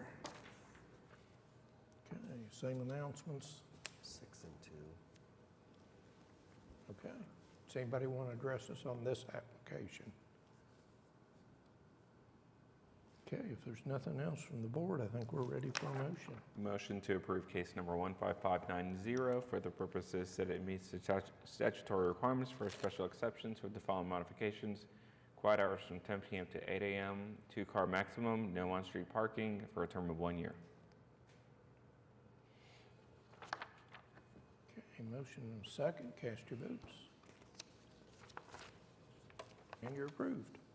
Item number 24, case number 15589, request for of Tanzania Group for home sharing located at 1401 Northwest 24th Street, Unit 5. Same announcements again. Anybody want to address the board on this application? Okay, I guess we're ready for a motion. Motion to approve case number 15589 for the purposes that it meets the statutory requirements for a special exception with the following modifications: quiet hours from 10 p.m. to 8 a.m., 2-car maximum, no on-street parking for a term of 1 year. Okay, we have a motion and a second. Cast your votes. Approved. Item number 25, case number 15588, is a special exception request of Tanzania Group to allow homes 1401 Northwest 24th, Unit 6.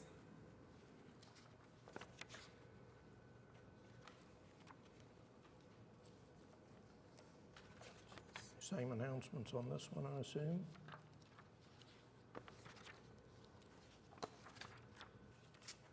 Okay, anything from the board? Anybody want to address the board on this application? Okay, I guess we're ready for a motion. Motion to approve case number 15588 for the purposes that it meets the statutory requirements for special exceptions with the following modifications. Quiet hours shall be from 10 p.m. to 8 a.m., 2-car maximum, no on-street parking for a term of 1 year. Motion and a second. Cast your votes. You're approved. Thank you, sir. Item number 26, case number 15596, appeal from Benjamin D. Kelly from the administrative decision of the HP Commission on HPCA 23-00117 in the HP Historic Preservation District located at 700 Northwest 40th Street. Mr. Voorhees, members of the board, my name is Benjamin Cowley. My wife and I and our 2 children own the house at 704 Northwest 40th Street. The house next door at 700 Northwest 40th Street is having an addition added on. And the original plans had a window, and I guess there were pictures which we may not have access. There we go. If you'll notice, the original plan had a window which was obstructed by a chase for the most part. And apparently, due to reasons of which we're unaware, that window is being constructed, is no longer obstructed by the chase. It basically overlooks our backyard. And when that was brought to the attention of the city, a request for revision of the plans was submitted and approved by the Historic Preservation. We were not notified of the request for the revision, and if we had, we would have objected when the request for the revision was submitted. Quite frankly, it's not historic, and it doesn't preserve our privacy.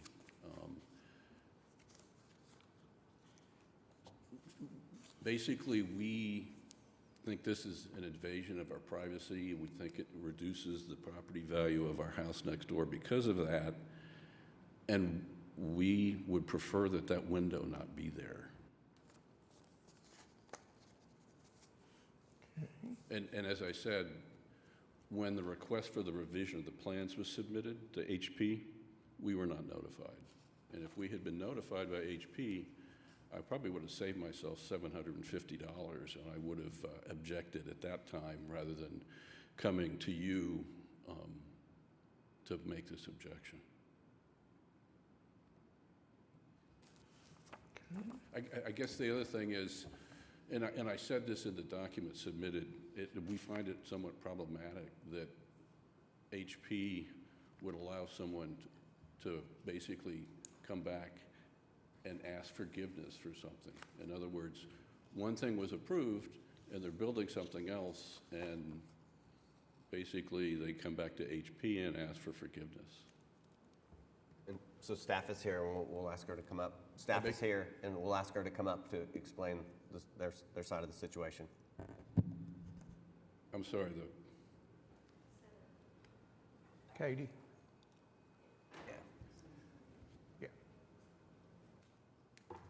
Katie Friddle, Planning Department. I manage the Historic Preservation Commission. So this application was approved in October.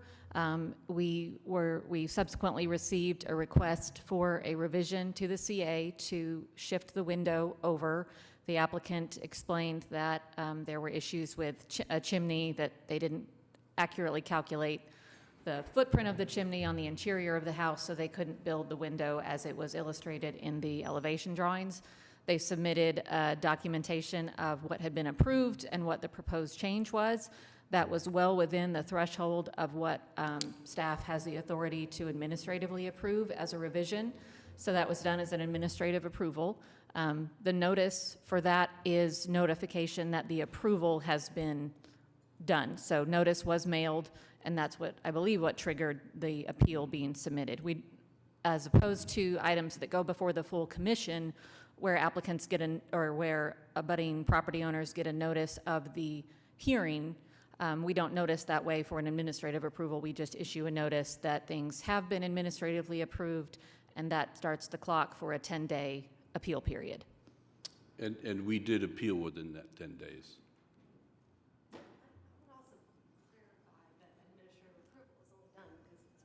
Wait a minute, wait. Make your comments on the record, please. Go ahead, Kate. That's all I had, is what the process was, but I'm happy to answer any questions you all have. Okay. Anything from the board? Has anyone else signed up? No, nobody signed up to speak. Yeah, I'd like to hear from the actual homeowner. Pardon me. Hi, my name's Holly Hunt, 5913 Northwest 82nd Circle.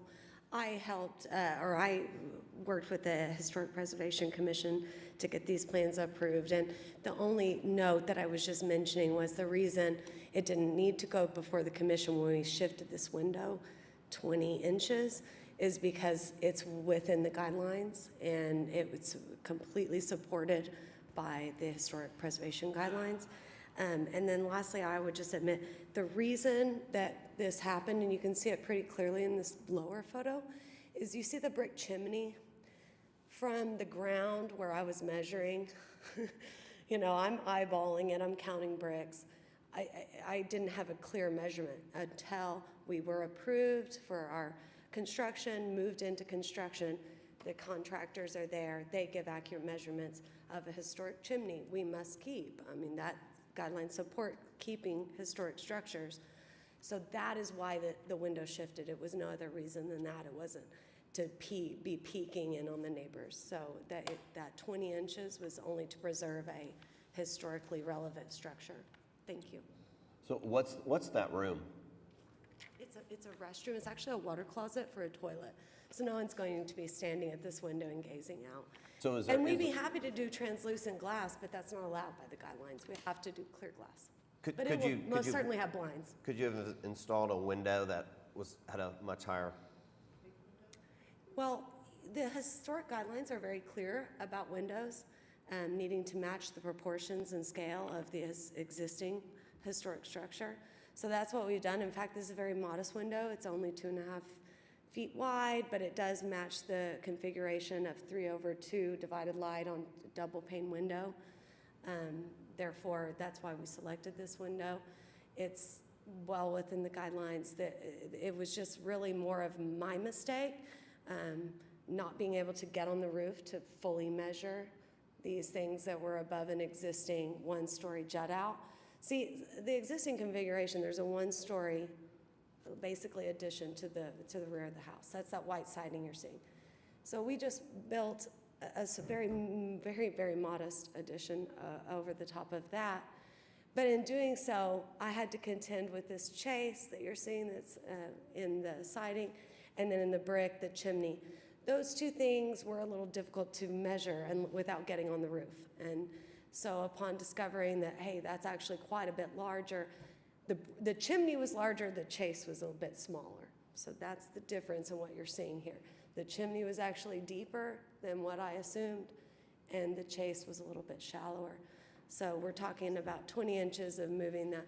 And I mean, I would say there's already windows on this facade of the house. It's very common. In fact, Historic Preservation likely wouldn't have approved an addition without a window on this wall. But this is not a privacy issue. Like I said, it's inside a toilet room that has a door on it. This will be no one's sitting at this window and gazing out. So I appreciate your time. I'm happy to answer any questions. Again, I'll just go back to, and I'm not an architect, but to me, I would have liked to seen a window about half that size with the sill height twice as high. That way you couldn't look down into the yard. And I think we've actually, on Planning Commission, made people do that before. And Katie, I don't know if you can explain a better idea on that. So, yeah, our guidelines talk about windows approximating being compatible with the existing historic windows on the structure. Now, it's common for a house to have a variety of sizes of windows. It's common for houses to have a smaller window in a bathroom and a hallway. And if they had proposed a window different from this window, I can't say that it would or would not have been approved. They could have proposed something smaller, and that potentially would have been supported by the commission. But this window was considered to be compatible and to meet the guidelines. Holly is correct that typically when we get an addition with a large expansive wall with no windows in it, the commission pushes pretty hard for there to be windows, because that's part of the character of historic buildings, is that you have a certain window to wall space ratio. So I will say that at the meeting, there was no discussion about the window placement being a concern from anyone. This was approved pretty quickly. It's a pretty modest addition as far as what we see. So is this area, is this a completely new addition, or is it a remodel? So what's green with the new siding on it, what's that called? Green board. The sheathing is the new addition. Everything to the left of it and below it was existing. And to the left is the historic house, and below it is a much older addition. And I don't recall the date that was put on, but it's just that little room on the second story that was being added. Are there other windows on this side facing towards the applicants or appellants' home? Yeah, there are additional windows on the second story of the original home yes, on the same side. What was just handed were pictures that picture from the backyard. We thought might be uploaded, but apparently not. What they show is how much that window directly looks into our backyard. And when we bought the house, there was no window. We don't have any objection to the addition. Our objection is to the fact that that window is going to directly look into our backyard. Now, one alternative would be to make it a fake window. We know for a fact that there are houses within that neighborhood that look directly next to, they have an upper story with a window that directly faces the adjacent house, and it's a fake window. It's like got clapboard or, some sort of material. So if it's purely an aesthetic issue, we would have no objection to a fake window.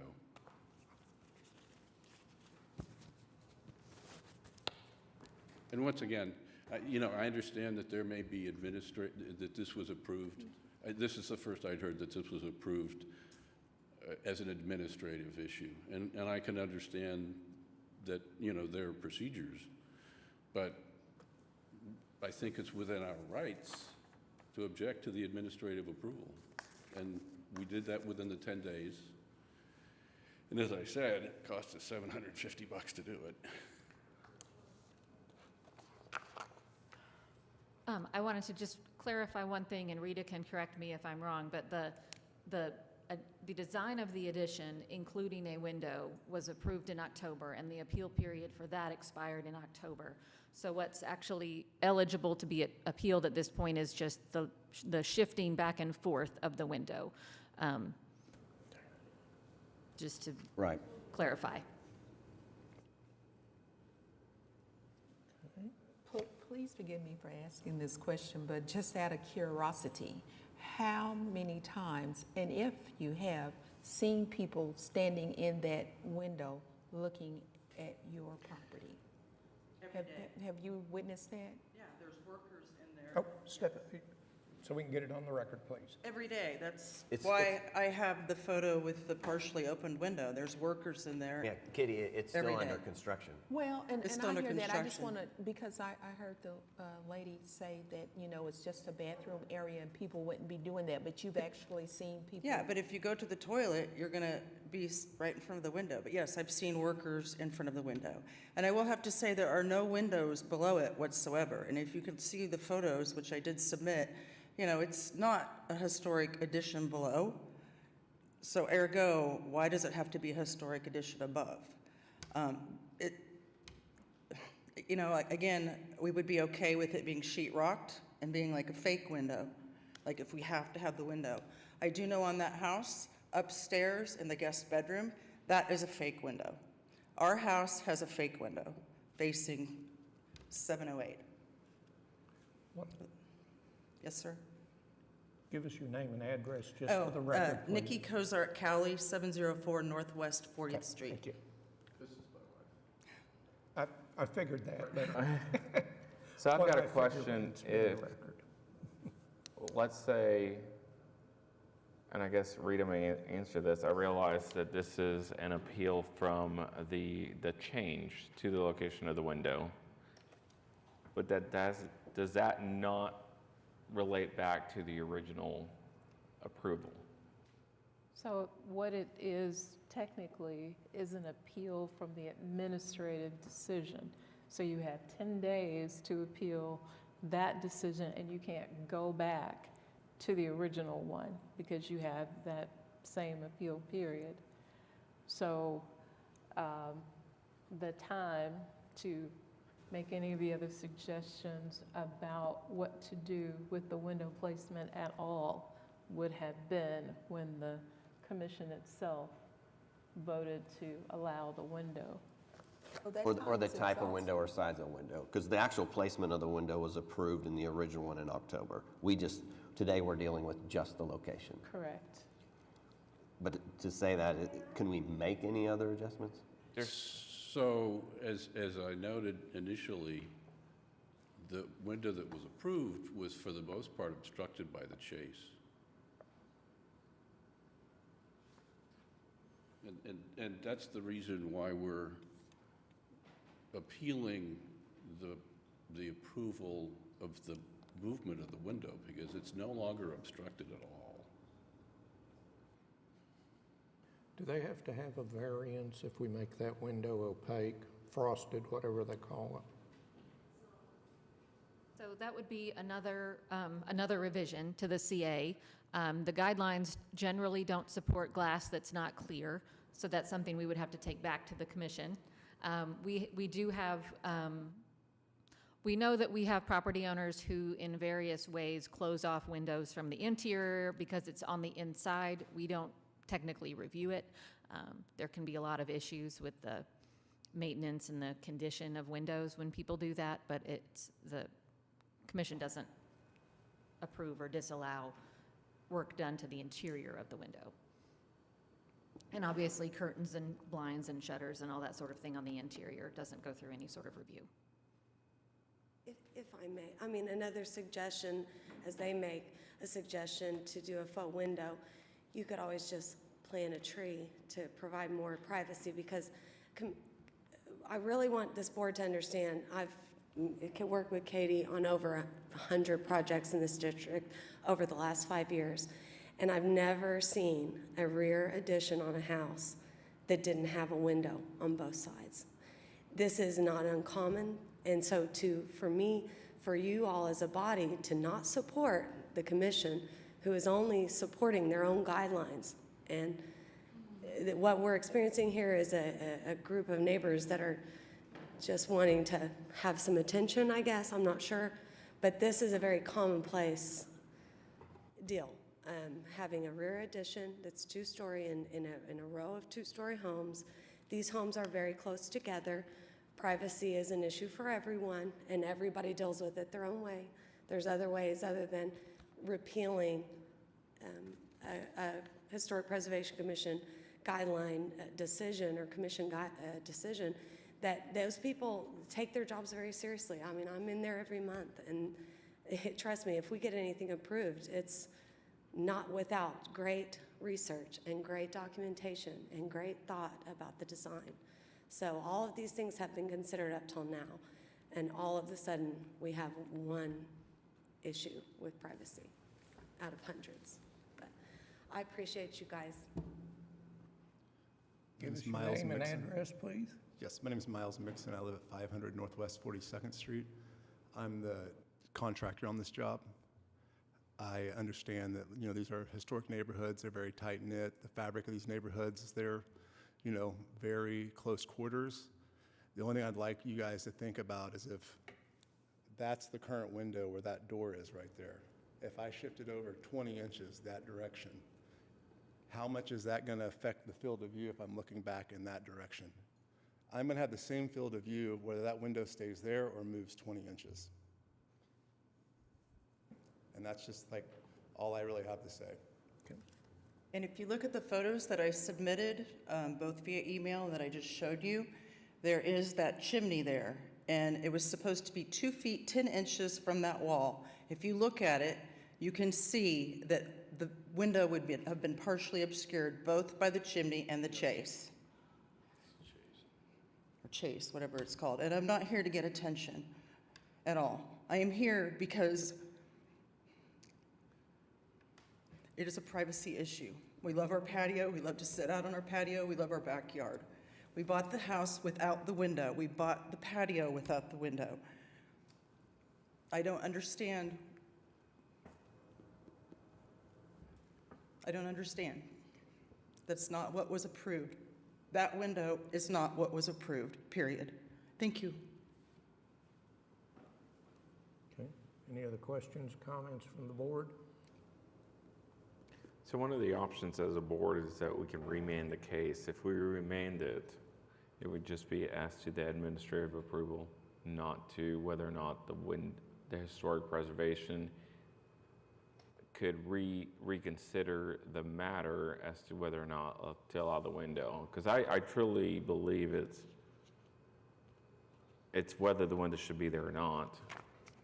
I can see I agree, even in the original plans that were approved, more than half of that window is showing, and that, to me, is a privacy concern. So whether it's a full window or a partial window, I think you're still having the same concerns. So my question would go back to, if allowed to contest at the original approval as to the window, would a different decision be made? The original decision would have been made by the HP Commission. And so the time for that appeal and therefore any addressing by this body has long passed.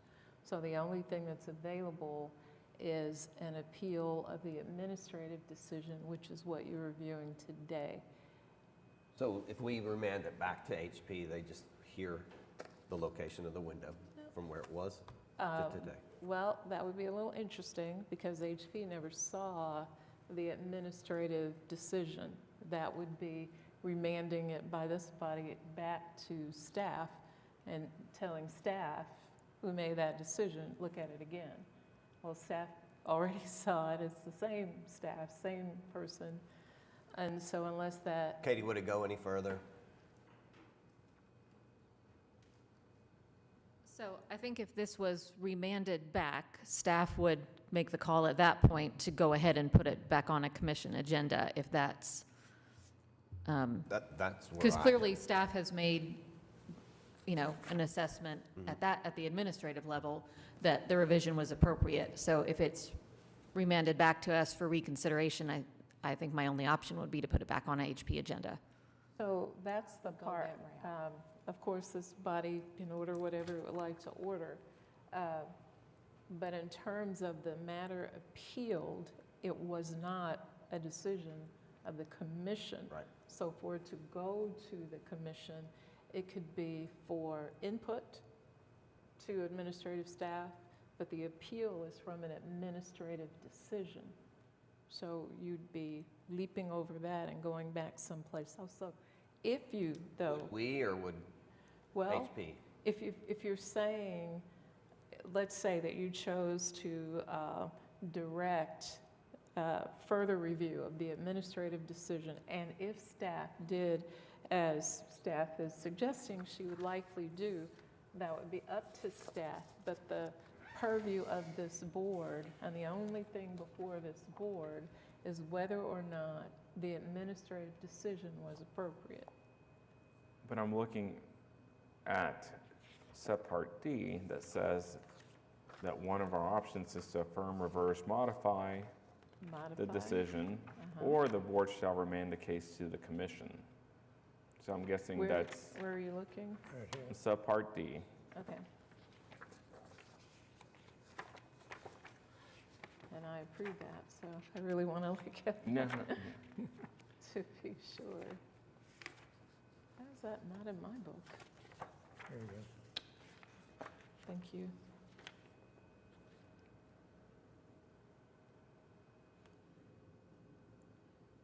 Because right now, Yeah.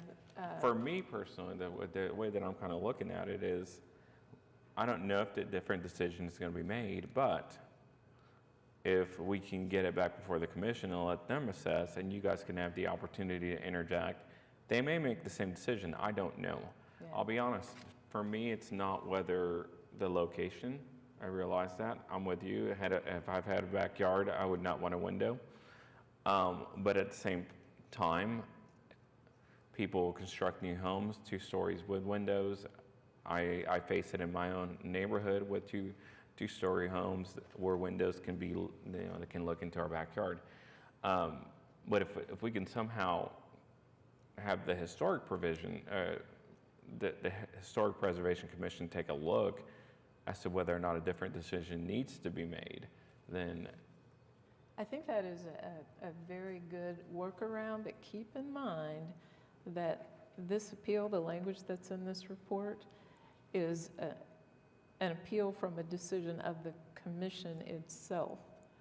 I think what Katie has offered is a very appropriate thing to do. It would allow the commission to look at it again, and if that is your direction and that is what she would choose to do with her administrative decision, then I think that could work out well for all parties involved. So if I that's am your not a direction- historic preservation expert. Me neither. Oh, well, Katie is.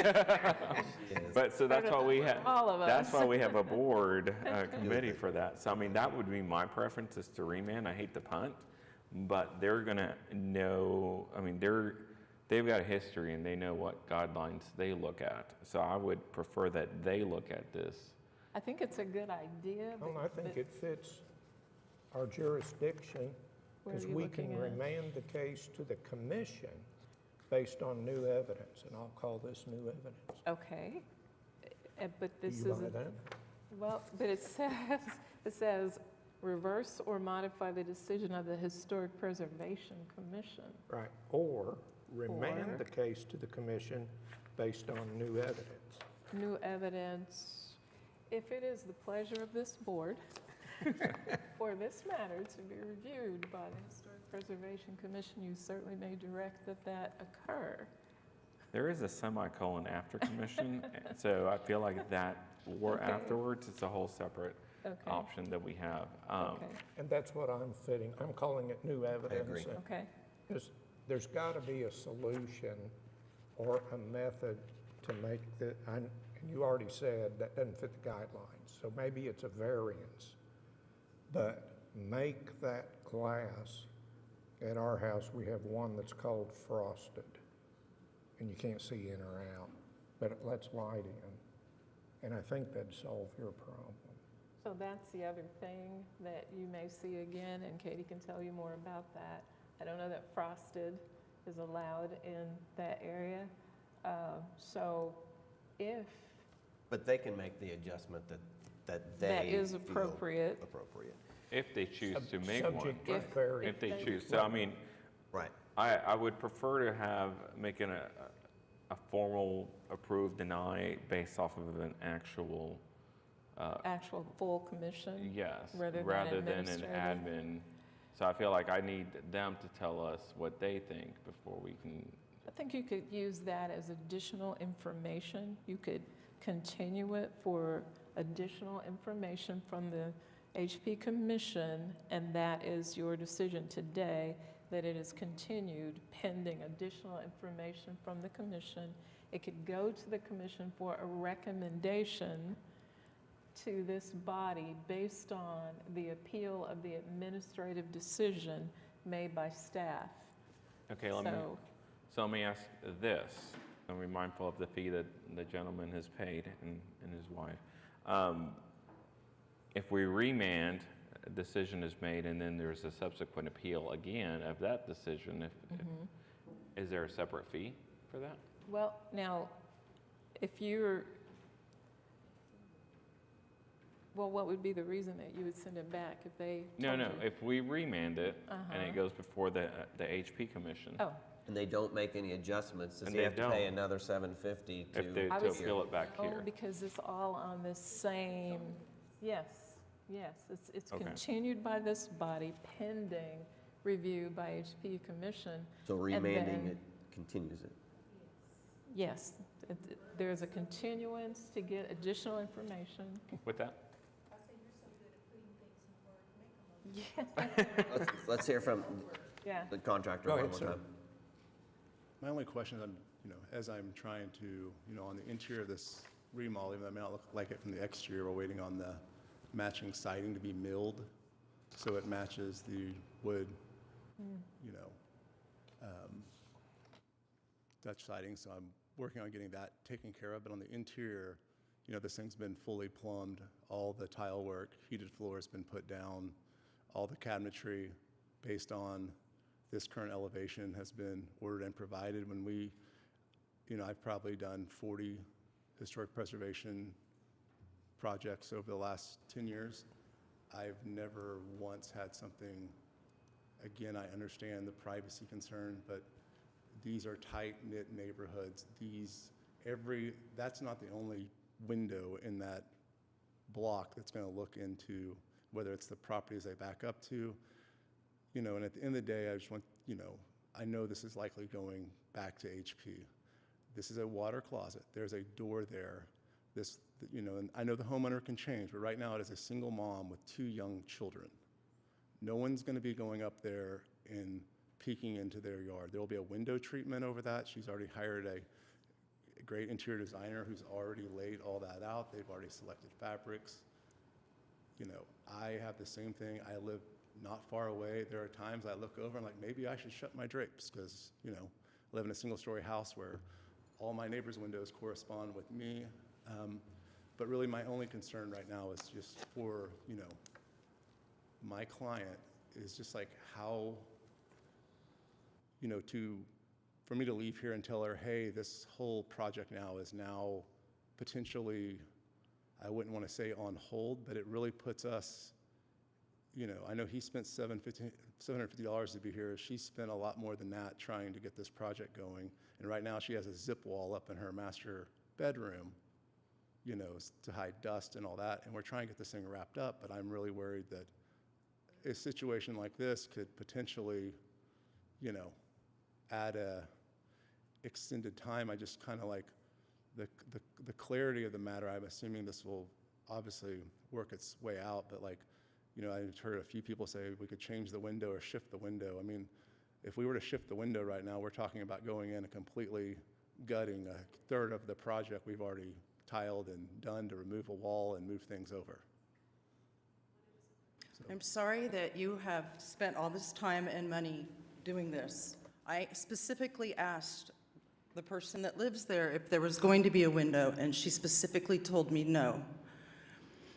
That being said, you see that window right below, there's no window treatment there, so it's hard for me to have faith and trust in the fact that there'll be no window treatment up there. And even though there's only a single female with her children right now, I don't know who's going to live there next year, 5 years from now, 10 years from now. Thank you. Would it solve your problem if the glass was frosted? Yes, Yes, it would. Okay, and that's a problem because we can't do that. So, I mean, it's not a variance to have frosted glass. The guidelines say glass should be clear. The Okay. commission has the ability, and I think you all acting as the commission in hearing this appeal also have the ability to, for instance, say we're going to uphold the revision with the condition that the glass be frosted. That could be something that we ask of the commission, or, and Rita, correct me if I'm wrong, that could be something that this body attaches to the revision. If someone came to me with a brand-new application and they had frosted glass, I would say, you know, staff's not going to recommend approval of the frosted glass. That'll have to be heard by the commission. You'll have to have some sort of special justification. This addition is, it's hard to tell It's not from an a expert. straight-on photo, but if I you look just at don't- the I'm not an expert. site plan, the addition is about half the width of the house, and it's all the way over to the east side, and we're looking at the west side. North, south, east, west is hard. So that addition and that window is something that's not going to be visible from the street, which is often an opportunity for us to have a little more flexibility with design. That's something that I think would be discussed by the commission if we were talking about an alternative window type or treatment of some sort. So I don't know if that answered any questions, but just. I think my only request is, I'm still in favor of remanding it to commission. It's just to put it on the next agenda, to be mindful of the homeowner and whether or not, to provide some finality basically to that. So that's going to be. So, because it didn't come from the commission, the remand would be where it came from, which would be the administrative decision of staff, who has expressed that she plans to share it with the commission for a recommendation. Okay. So typically when we remand, though, typically that's not a recommendation. Typically when something gets remanded back to the commission, that's the last stop, and they make a decision. Yeah. Would But this it's not getting be? remanded to the commission because it didn't come from the commission. Yeah, but staff has the authority to forward any items Mhm. on to the commission that they don't think qualify for administrative approval, and at that time, the commission approves or denies. Right, and So- that is appropriate, but as far as this body goes, where they send it on remand has to be where it came from, and it came from you, so. So would You the can d- recommendation go back to me? No. I guess I'm trying to understand why it would you- come back here, because It would typically. come back where it came from, and then you would decide what to do with it. So if your decision was, you know, this is bigger, it needs to go back to the commission, then you would send it to the commission for a recommendation, which you would then bring back here. And you would say to this body that sent this to you and asked you to look at this again, what the commission said and what your decision was, and whether or not administratively you have a different view now, because you have gotten input from the commission as you suggested. Typically, if we have something that we think can't be administratively approved and we take it to the commission, it doesn't come back to us, to Okay. staff. It's Okay. just approved. Mhm. And typically, if something's remanded, whether it's remanded to staff or to the commission, Mhm. at that point, it's either approved or denied. It doesn't come back to this body. So I'm just trying to save people time and meetings, and, you know, if we're going to remand back to HP, the commission's going to hear it again. They're going to hear concerns about the window and privacy that they didn't hear the first time. But they're going to make their own decision, correct? They're going to make a decision. It's Right. more efficient for them to be the final stop and to either approve or deny the revision. I would prefer that a board that has that expertise, Yeah. yes, would make that decision and not us. Yeah, and they don't have to appeal again. Let's say the commission says, oh, that's horrible, we want to keep it exactly the way staff did it. Because this board sent it, it's supposed to come back. So nobody's got to pay an additional fee. The matter's continued until the commission has a decision as directed by this body, if that's what they decide. And then it comes back here. So if the decision of the commission as related by you, is we recommend frosted windows. And the appealing party is happy with the frosted windows, then the matter's done. But if the commission says, no, no, no, we must always have clear windows, then that also comes back to this body, and then this body has a decision to make about what happens next. But the commission's role is to act as the authority on the historic placement of this window and the kind of glass and all of that. So it's asking for a professional opinion about the historic window rather than a decision on whether or not the appeal of that decision should be granted. It's purely technical, purely expert advice to this body. I can't make a motion, but hypothetically, if somebody made a motion to remand this to the HP staff for consideration of this administrative decision, you're going to look at it again. So may I ask a question before we even go any further? You're a staff member, correct? Yes. How many other people are working with you on this? So we have 2 other staff that are pretty much full-time HP, and then half of another person. Oh, okay. And my question is, because I've been listening to this debate back and forth, if we were to say, based upon what you recommended, and you said we can approve that possibly, frosted glass at this point, could we do that now? And you can get that approved without it going back and forth again? So can they? Because the glass is not put in the window yet, right? Yeah. I have some sympathy for the plight of the homeowner and the construction crew. I mean, I understand that they would like to complete this project, and I appreciate Mr. Voorhees' suggestion regarding the frosted windows. In fact, they wouldn't even have to replace the window. We have And that's what I'm hearing right we have now. frosted windows at my workplace, and they're not installed frosted. They're installed clear, and they add frosting. So they wouldn't even have to replace the window. So I thank Mr. Voorhees for his suggestion, and we would not object to that. And if the homeowner and the construction crew would like to proceed, under those circumstances, we would have no objection. So could that happen? So I'm going to look to Rita on that one, on the extent to which, because what I'm, Says we can modify. yeah, If you can modify, and I guess it would be, it's a condition that the homeowner has to agree to. You can't condition it if they haven't consented to that. the modification has to be related to, and let me look at this, the thing that was appealed from was the administrative approval by administration.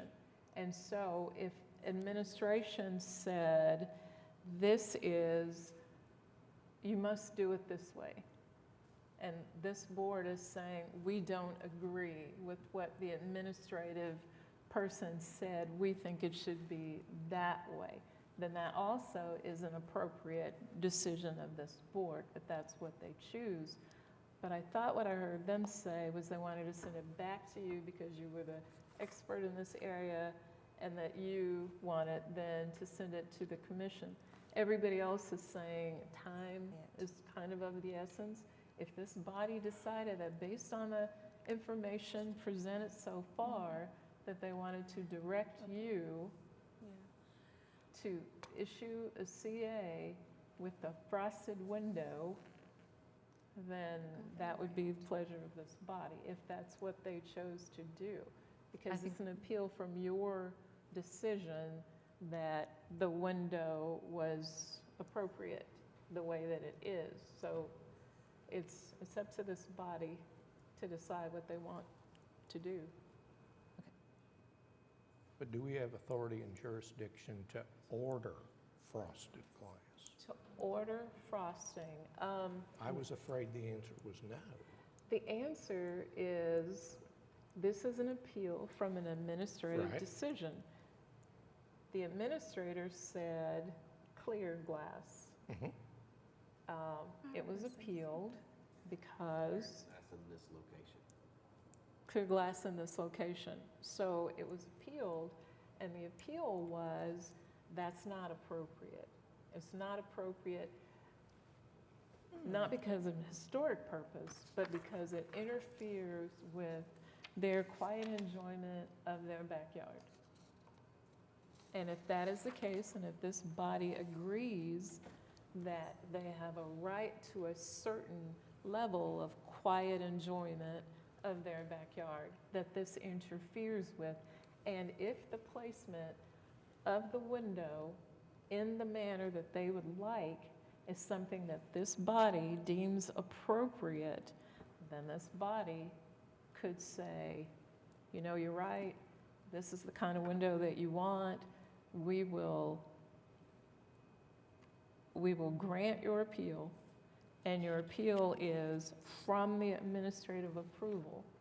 And since it would be from the administrative approval, it would be to say you don't agree that the administrative approval was appropriate. And so, what is appropriate? Staff has said, and it has been mentioned, frosted glass. If you decided that that was the thing you wanted to do today, because this is an appeal, you have wide latitude and you could do what you chose to do so long as it was something that was within your realm. The window is within your realm. You can now talk about the front door, but the window is in your realm. So the person appealing says, I don't want this clear glass looking over my backyard. Do you agree or not agree that it is an appropriate change to make from what the administrative approval dictated?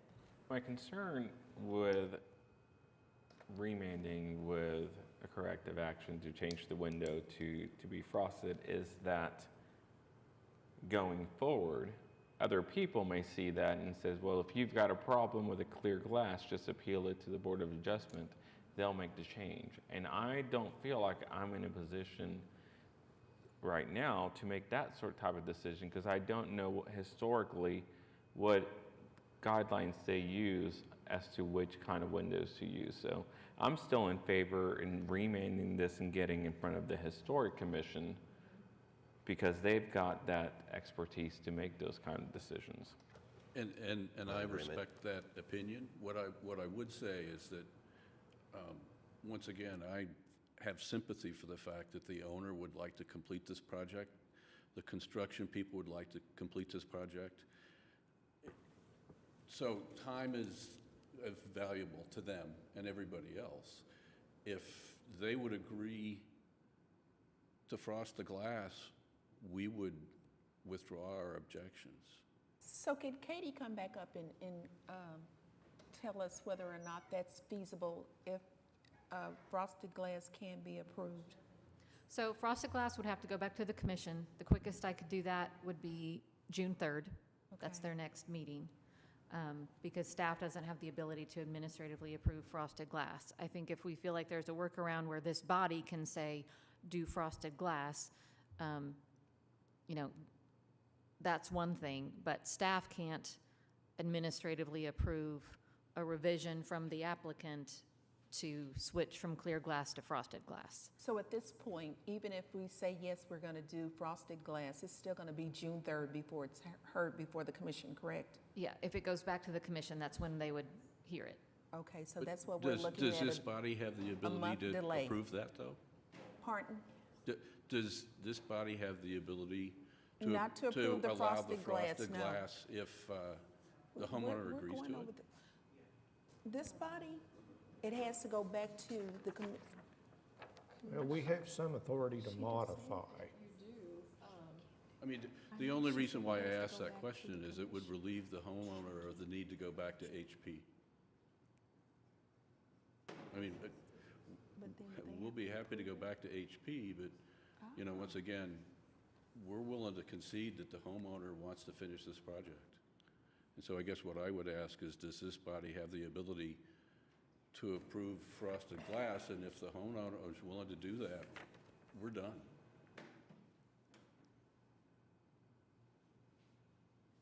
Yeah, I'm struggling with the limits on our jurisdiction because Yeah. it's an I understand. appeal of. Like I one- say, Yeah. That's what I'm looking at too. But they're still looking at a delay of June the 3rd. Okay. If we're looking at the appeal itself and it's the location, then I feel, I just don't believe that we're saying, well, I don't think we can consider the type of window. Let's see what the actual application says. It's administrative approval of HPCA 23, so forth. Do we have, Sarah, in our packets, a copy of the, no, we don't. A copy of the matter appealed from? Do you have a copy of the application itself? Yeah. It is I think it was in the pack. revise the previously approved application to item 1, construct addition to relocate windows. Okay. And that's what was appealed? That's what was administratively, yep. That's Okay. That's what the appeal was for. Okay, and so the thing that you administratively appealed was the new placement of the window. So, board member, you are correct, that if you said the thing that you want to change is the placement of the window, that would be something you could do. You did previously say you wanted advice from the expert HP commissioners. Whichever decision you make, I think, is going to be appropriate because you have full authority to do that. But Katie is mentioning a date some time from now. And meanwhile, the window is where the window is. And if the window is an issue, the window remains an issue until such time as it can be altered, if that is what you decide to do. So just to, there have been questions about what's allowed, what's not allowed. Guidelines for materials, building materials in new construction, additions to historic buildings. Clear glass must be used in all windows. Reflective, tinted, patterned, or sandblasted glass in windows is generally not appropriate. Patterned, leaded, or colored glass can be used in transoms and sidelights when established by the architectural style of the building or supported by historic documentation for a specific property or structure. So that's what the commission would reference in determining whether some sort of treatment to the glass was appropriate. So is tinted glass, colored glass? Tinted glass, yeah, it would be glass that has a green tint or a brown tint or something like that, where it's not just fully clear and transparent. So can you see all the way through tinted glass? Tinted glass you can see all the way through typically, but it would be like if I'm holding up a white piece of paper, it looks green or it looks blue or it looks brown through the glass, even though it's white, as opposed to clear glass where it looks, you know, the same color through the glass.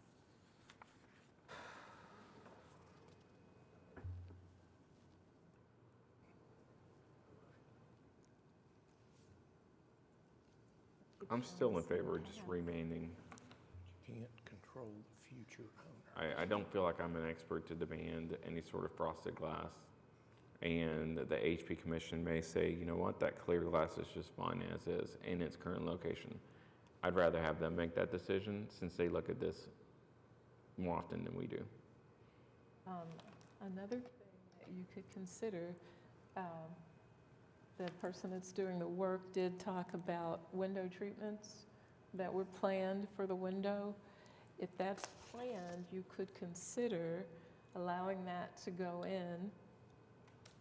And then, meanwhile, if the commission reviewed it again, if the HP Commission looked at this again and decided that frosted glass was appropriate after all, despite what the guidelines say about it, it would not stop what's moving forward at this moment, but the window treatment would allow the privacy that the appealing parties desire. So one thing would continue and the other thing would cease to be a barrier because there would be something in that window that would block the view that is desired by the appealing parties. If HP Commission said, oh no, there's no way we would recommend frosted glass, then you still have the window treatment, and maybe there's more information about the window treatments that might be helpful. Going forward, any other person who bought that house could change those windows, could. Somebody could hit a baseball in it, break it, there goes the frosting. But the decision is whether or not the relief Dr. Cowley seeks is something that you have available to give. Is the relief going to be provided by a contractor who is going to install the window treatment? Is it going to be by the HP Commission who's going to or not going to recommend frosted glass? How can you give this applicant the relief sought? Is there relief you choose to give? And those are things for you to consider. Maybe there's more to hear from the contractor about when that happens with the window treatments, what kind of window treatments, what they do, what they block, what they don't block. I believe it was brought up earlier, though, that window treatments are not in the windows on the first floor. So we can't guarantee that. Not to say that it's not going to be followed through, but what are the window treatments also of the, I mean, you can open window shades or whatever, window blinds and leave them open. So I don't feel like the window treatments themselves are going to necessarily provide permanent relief. I still think it needs to be remanded personally. So was that date in June, though? So you have all of this time prior to the meeting that the window is as the window is.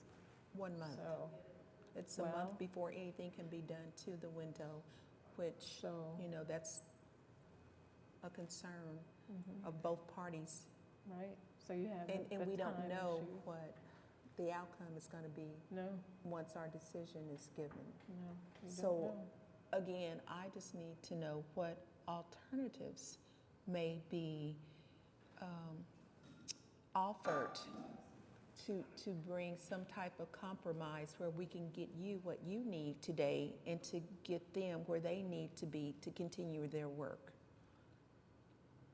Is there anything that we can compromise with today? They could put a tarp over the window. That's between the neighbors. I think today, For my the feeling board. is we remand this back to HP, let the experts renegotiate this case. I want to thank the board for taking the time. I mean, I know we probably consumed at least half an hour of your time, and I apologize for that. But I thank you for seriously considering our appeal. Holly, I think you wanted to say one more thing? Nope, you got to come up to the front, sorry.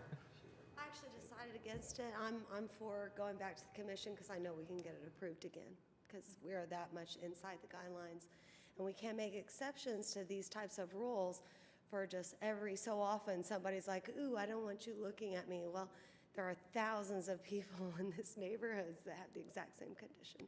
So I believe the commission will side with us again. Thank you.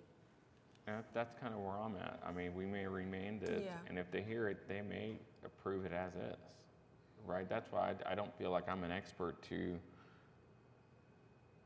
make any sort of recommendations as to what should and should not happen. Because if we remand with the corrective action being frosted windows, anytime someone gets in that situation, we're going to start seeing these appeals, and then they're going to cite this decision as, well, you guys have set the precedent that you can recommend that. So Can I make a motion? Wait till Rita says you can. I think they can. I was just looking at the application again to see what it was, to be sure that the action that you take is consistent with the request. And it says, "We object to new placement of window overlooking backyard." And then there are detailed descriptions. But if that's all that it says, "We object to new placement of window overlooking backyard," then So let me ask you a real quick question before we vote. And please forgive me, they're objecting to the placement of the window. When we first began this discussion, was there a period where you can appeal any decisions that were made pertaining to the placement of the window?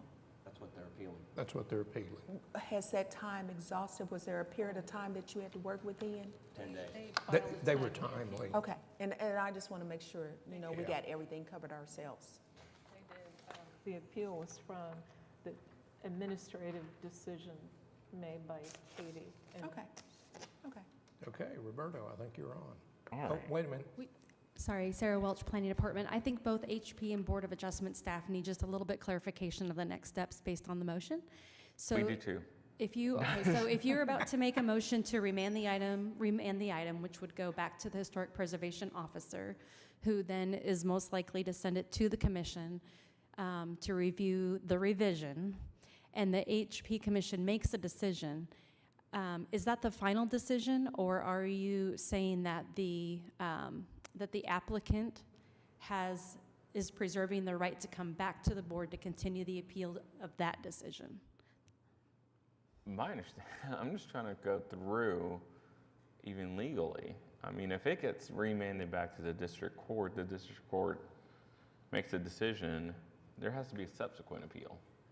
Well, the appeal right now is about the placement of the window. So unless something that HB does changes that, if HB says, well, okay, we agree with you, the window shouldn't be here, it should be over there, but then that's also not appropriate, then this body would still have jurisdiction and be able to review it because it's placement of the window.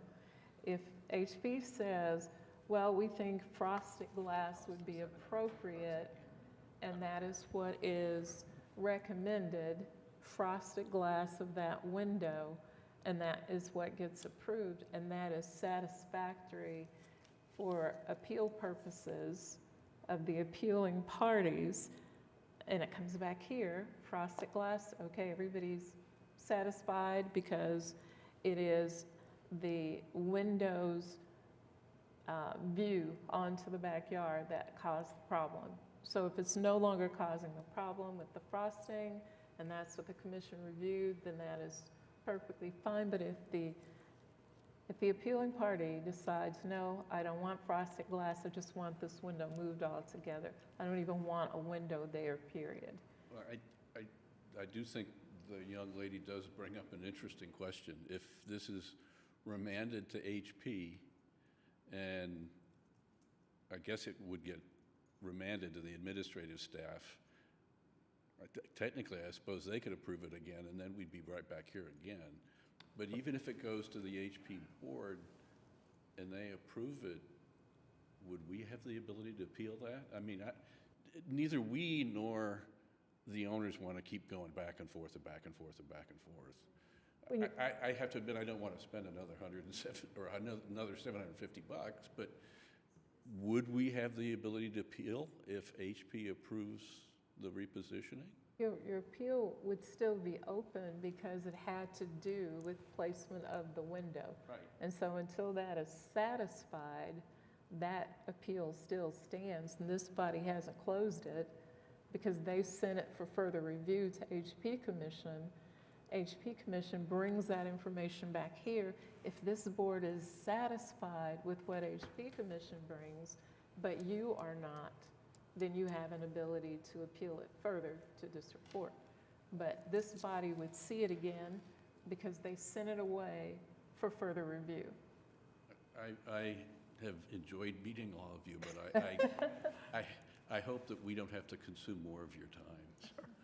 So my final thing is, because the window has already been approved itself, but we're discussing the placement of the window. That's what he has on his appeal. I know. But we're going to remand it back to it. But there's HB. still going to be a window there regardless at some Maybe. point. They're going to But bring the case back up. Okay, that's why I'm getting so confused, because the window has already been approved. And that's what he's saying he And he doesn't appealed like. that.